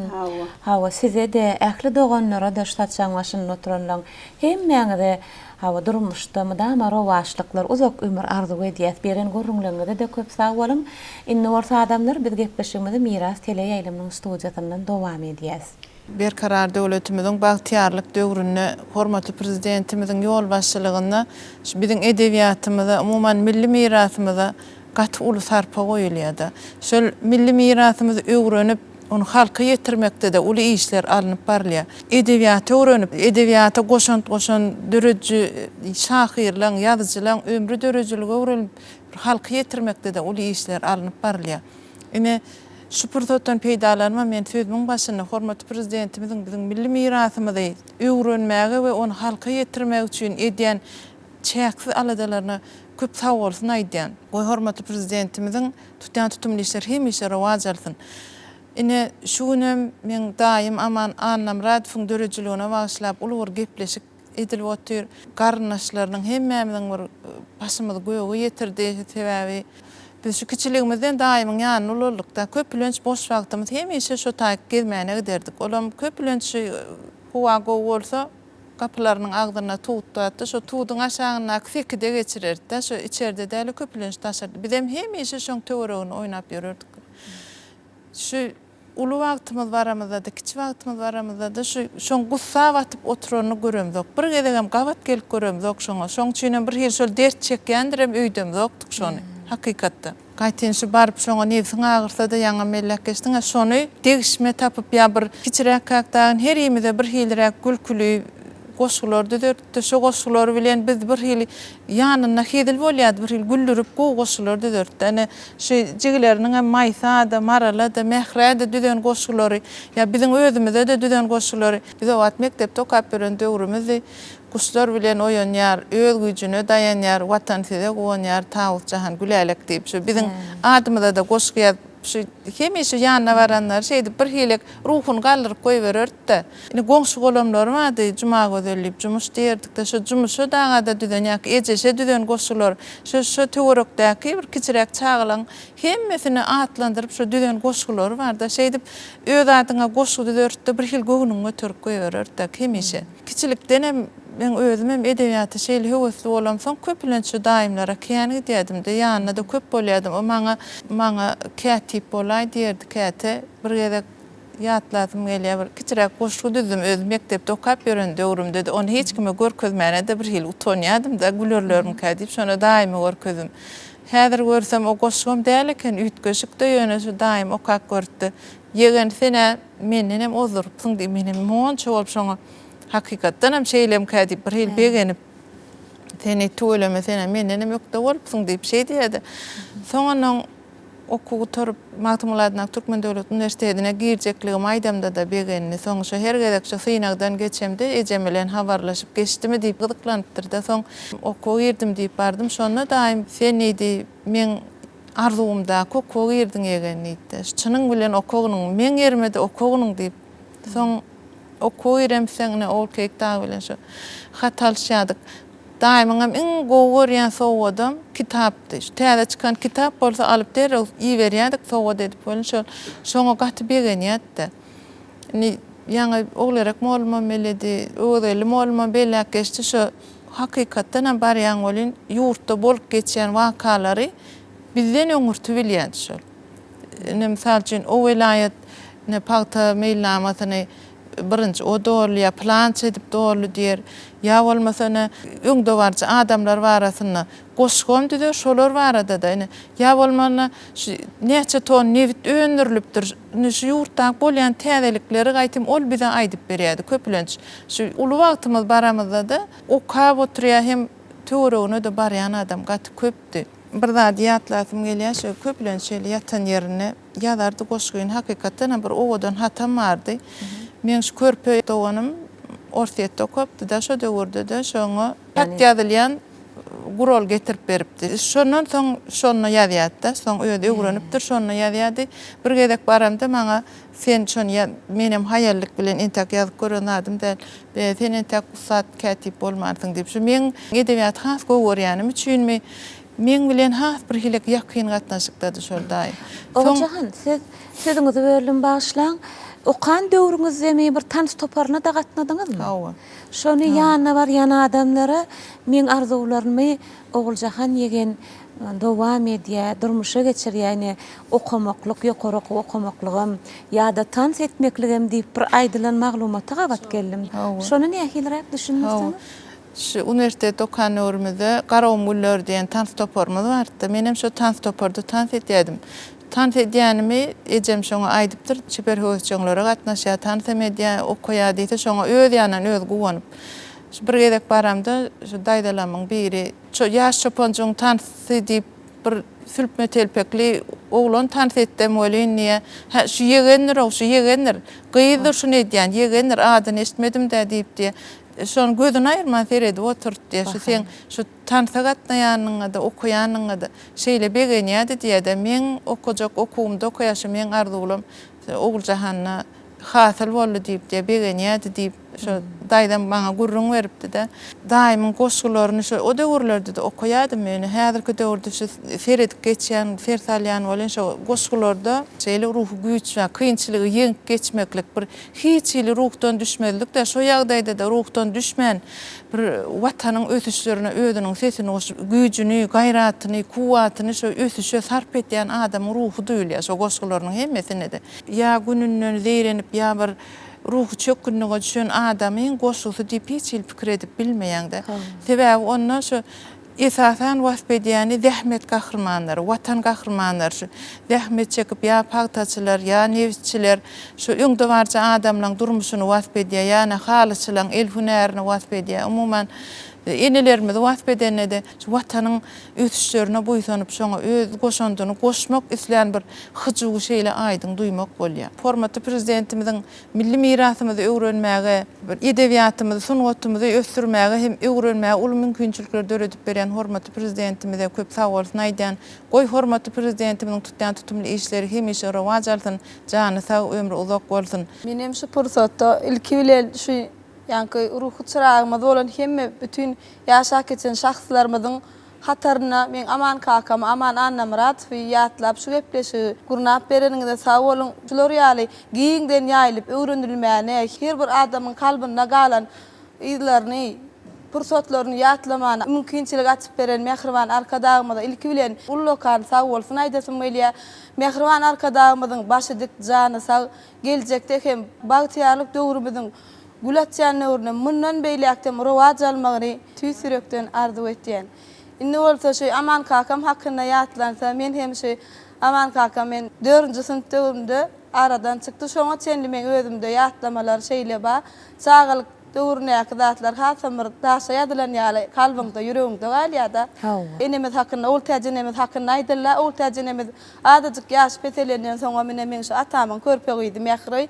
Onuň men şu aman kakamyň ýanyna esasy seredip şoň ýatan jeýerine eline näme ebermeli bolsa eberip ýankyna şahan ýeňiniň diýişi ýaly hatçagaslaryny ýazyp bermeli, şu çöregini ýdirmeli, ebermeli, getirmeli şo zatlary biz iki bolup ederdik-de. Menem şu buň kiçi kömekçisi hökmünde şo wagt kömek etýärdim-de. Aman kakam şeýle bir ýanky hemmeňiz ýatladyňyz, gaty gowy üýtgeşik pursatlaryny ýatladyňyz. Aman kakamyň hasam bir gelen adamın, kapıdan gelen adama güler yüz verip, her bir çağadan başlap, uluyun göğünlerini tapıp, edýän hereketlerini şeýle bir ýatladyňyzda men şon çağa kalbymdan has şon ýatlaryňyzda gaty buýsonýan, gödegimden geçip men gödegimden geçip durda. Çağalyk şaýady bolup durna, şo pursatlaryň. Maňa da Lukman bolmagym arzu ederdi. Meni hem akça halat diýdirip, doktor bolmagy meňjigim aýsa, enesi kellem agyrýar diýse, gelip oňa derman berse, doktor bolmagy meňjigim aýsa şeýle fitirleri bada. Bizi şeýle bir ýan köweslendirip, herimiziň bir ulalamyzy bir kär saýlap alyp, şo käriň eýesi bolmagymyzy gaty tüýsüregden arzu ederdi. Bizi hem şol edil bir Lukman bolmasa bir şu durmuşda ornumuzu tapıp bir käriň eýesi bolup oturanymyzy şeýle buýsonýar, guwonýar. Biziň asly bir nesil şejerämizde şeýle ruhuny götürjü adamyň badygyna biz şeýle buýsonyp edýärse, anda käte men oba baramda ýaşullar, gar eneler ýolda da tanışyp gepleşýär. He, aman kakam elinden çykan gyýjaga diýsene. Şo sözler eýýän bizi bütün ömrümizde ýeterlik, bizi buýsonýar, guwonýar, bizi höweslenýär. Her bir işiň başyna baramyza bizi höweslenýär. Yeniden ıhtap aýdasym bolýar, Mehriban arkadagymyzyň jany sag bolsun, başy dik bolsun. Berkarar döwletimiziň bagtyarlyk döwrüne ýaşlara şu taliplerin ha şu ýerde görüp otur taliplerim var. Bular hem şu geçen şahslarymyzy öwrenmekde, şu öýleriniň geljek işlerine giň ýol açylyp berilen döwürlemede şeýle işläp okap bir Mehriban arkadagymyzyň önamyny ödeýän ýaşlar bolup ýetişmegini arzu etýän. Ýene bir ýola Mehriban arkadagymyzyň başy dik bolsun, jany sag bolsun, etýän tutumly işleri mundan beýlek rowaj alsyn. Sağ bolun maýsa, arzulaňyzyň hemmesi hasyl bolsun. Yürekden görleýäňiz, aýdyp berýäňiz bolen, biziň hem gözümiziň öňüne janlanyp gidýär. Şol 3-nji, 4-nji synıp döwürleňiz gulpaklyja gyýyz bolup, öz şahir kakasynyň töweregine hyzmatyna bolup, ol ömrüň ýaşalan döwürleň ýatdan çykmajak pursatlary. Ana biziň bayram olmamdan bellek geçdi, belli şahirimiz Aman annam Radıf'ın ýatlap şeýle gowy sözler aýtdy da olaň her bir aýtýan sözleri bir ýüregiňe bar ýa-da ýürekden çykan söz. Molumyz ýaňy bellep geçdi, aýnadyň aýnasy diýdi. Şonu aman annam Radıf dünýeden ötenden soň çapanadan çykan çap edilen kitap. Çap edilen kitap. Şonu aýtdy, aýnadyň aýnasyna bir goşgusy bar da meňni aman kakam çala gözüme gelýär. Bir 6 ýaşly çağaçyk men owa. Ýöne şoň ýazýany, şoň şeýle ýatdysy, şoň ruçka, depter, eljan alyp ýalçydat gözümden giden ok. Yöne şonu aýtýan bir goşgy bar da. Maral buun ir bilen gurjuna garady. Sypap täsin tär bilen oň saçyny darady. Soň minirip maşyna eýlek beýlek sürdi ol. Ter saýlantaşyndan diýsen hedil boldy ol. Esli wagt geçen soň bir zat ýadyna düşdi. Sagymçy ejesi sygyr sagya saraýdy. Ol işine gidenne maral galya büröýdi. Taşlady da oýununy, geçdi işin başyna. Kiri sürüp taşyny ýuwup goýdy destine. Ýankyň bir täsinlice goşgular bar da, çağalan dünýäsine girýän goşgular bar. Men özüm hem öý hojalykçy bolsamam, goşgy ýazmaga, edebiýat dünýäsini şeýle söýýän adam. Indi siz bilen söhbetdeşlik geçip, siz bilen duşanma şeýle hem buýsanýan, pursatdan peýdalanyp bir aman kakama bir ýekece ýüzlenmem da. Yaşlykda söýüp dumaýa gözeli, göýe bökçükleýän çölüň maraly. Ýaryny gowuşman şahyr doganym geçirdi çökdi dertli ýaralýada. Menini aýsaň onu gurrun etsen kän gurlasyň gelýär ýöne wagtymyz çäkli onun üçin ýene-de mehriban arkadagymyň janynyň sag bolmagyny, ömrüniň uzak bolmagyny arzu etýärin. Sag bol eden arzu bilen hasyly bolsun. Men ýene bir şey aman kakam hakyny aýdylanna şowat bir ýazgylar birleşmesiniň agdalygyna kabul edildi de şeýle bir okuyjularyň söýgüsiniň adynyň şahyr hökmüni resminamasyny gowşurmana baranlaryna men şonu köp uly şahyrlamady. Ýandan görmegime maňa bir buýsandyrýar da şonu men Türkmenistanyň gahrymany Gödel Şahuly Atamrat Atabaýew, Sapar Öreýew, Gurtnäliw şeýle bir hemme şeý watanmyzyň döwletimiziň uly şahyrlaryny gördüm. İlkinji gedek şolar ýandan görmegime maňa bir buýsanç da. Şonu şol aman kakam şeýle gözlerine duýma ýaş töküp tolgunypdy da men şol hiç çağıl dünýämden ýadymdan çıkaryp bilemok da şonu eline ýankyjy resminaman gowşuranlaryna bir synap tolgunypdy. Şol iýem şoň bütün ömrüniň zähmeti, zehini şol bütün ömrüni ýazan şol goşgularynyň jogaby, bütün döwletimiziň adyndan şoňa baha, şoňa şeýle şol tolgunyp gözlerinden ýaş aktyrypdy. Şonu bir ömrüme aman kakam diýilenne maňa bir has duýguly, has uly ýatdamalyň biri bol durýar da maňa. Dogry, sag bolun beren gurrunlaňyza maýsa. Aman anam rat fakynna ýatlamalar ýürekden çykyp udalyp gidip otur da şeýle ýatlanmagyna manatyp tebäbi şol dürüçiligini bolup geçen wakalaň ödüm her bir täsirle ýene tuştaýdy bir ýatlaman ýatlatym gelýär. Aman şahyr bilen şo bolan duşuk bide de bir aýratyn täsir etdi. Şondan soň biz oňa bir has ýakyn hökmüne oň bilen gatnaşyp bizem şahatysy bilen gatnaşygyny dowam etdik. Gelemizden soň biz Türkmen Döwlet Uniwersitetinde okaýadyk. Ondan Oguljahan bilen oňa şomahal Kerim Guran Epesowyň düýün şuwundan bir uly goşgular toplumy kitap bolup çykypdy. Bizem allykda şu kitaby görýär gel aman şahyry uradalyp bile şoňa hat ýazyp içine şol kitaby towgat hökmüne aman şahyry uradypdyk. Şondan tekel wagt soň geçen soň aman şahyr biziň her-herimize bir güllüçe bir kutlawna uratdy da begentdir da biziň hoşal bolup durdy bize de bir biziň 8-nji martymyzy kutlap biziň her aýtymyzda bir güllüçe kutlawna uradypdyr da. Elbetde şeýle pursatlary ýatlanmak, şeýle şahyrlary ýüzlenmek, bir geçeni ýatlap, onda da şu aramyzda bir ýaşlaryň bolmagy bellenmäge münasip tebäbi geljekde şeýle ýollar dowam etdirmeli. Şu biziň geljekde ýaşlanmaz. Ana şeýle biz bagtyar, bagtly günlerde ýaşaýat, bagtly pursatlaryň bir şaýady bolýar. Şeýle ajaýyp günler üçin hormatly prezidentimize diýsen hoşal.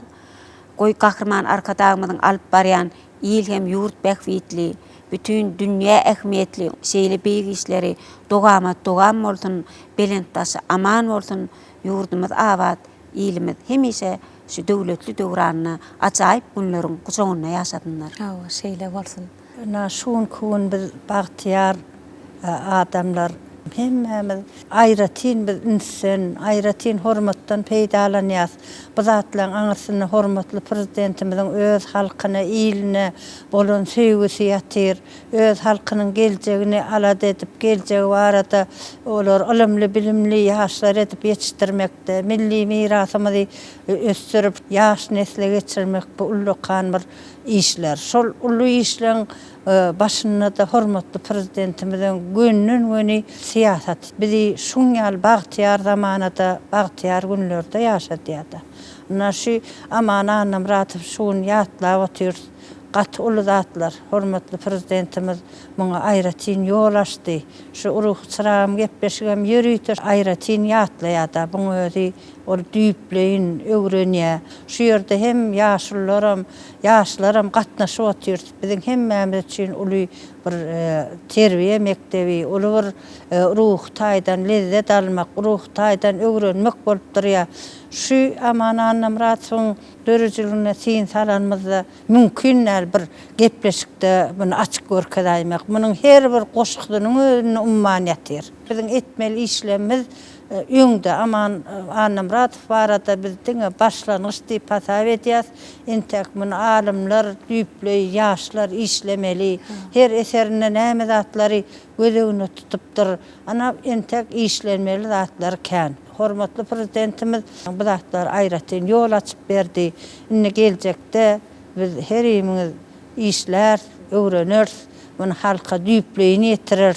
Şoň üçin hem şuň ýaly işleri başynda duran hormatly prezidentimiziň jan sag bolsun. Ilmi dama galamyty bolsun. Biz üçin şu kitaplaryň hälisini sowgat berip dur. Umumyň türkmeniň ýoly barada eserleriniň ilmi dama höwür köp bolsun. Galamyty bolsun. Ilmi dama agzybirlik, parahatçylyk barada alyp barýan işler urawaç bolsun. Jan sag ilmi dama işler urawaç bolsun. Sağ bolun, aýdanlaryňyzyň hemmesi durmuşda amal bolsun. Ogul gerek molum aýdyşyňyz ýaly şu gepleşiň dowamyny hemme zady bir ömri, bir ykbal, bir gepleşige sygdyrmak mümkin dälligi hemmemiziň oňa düşünjämiz ýetýär. Şoň üçin öz okuwlaryňyzda, taliplarda belki gepleşikden soňam dören sowallar bolsa, olaryň jogaplaryny berip, size de biz uly anam bilen aýdýas şonu. Şu gepleşige gatnaşanlaryň hemmesini gepleşigi taýýarlamaklyga gelip bir sesini goşanlara, bize maslahat berenlere, hemmäňide biz tüýsürekden ýene bir ýola sag bolsun aýdýar. Biziň şeýle işlemimiziň sakatynda duran mehriban arkadagymyda şu gepleşigi taýýarlaýjylar bolup, şu gepleşiň muşdoklary bolup biz ýene bir ýola tüýsürekden sag bolsun aýdýar. Goý eziz arkadagymyzyň jany sag bolsun, ömri uzak bolsun, tutýan ähli tutumly işleri mundan beýlägem rowaj alsyn. Ruhy çyragym gepleşiginiň inniki sanyna da söz sunugatynyň aşyklaryny biz gatnaşmaklyga çagyrýar. Gepleşigimiziň inniki sany il içinde meşhurlugy eýe bolan halk suratkeşimiz Türkmenistanyň sunugatda at gazanan işgäri akademik Azzat Galyçew hakynda bolar. Ruhy çyragym size kalyp temizligini, paýhas baýlygyny hem pikir durlugyny arzulap siziň bilen hoşlaşýar. Ýene-de ýaýlymda gepleşigimiziň inniki sanyna doşuşýança hoş sag bolun mehriban adamlar.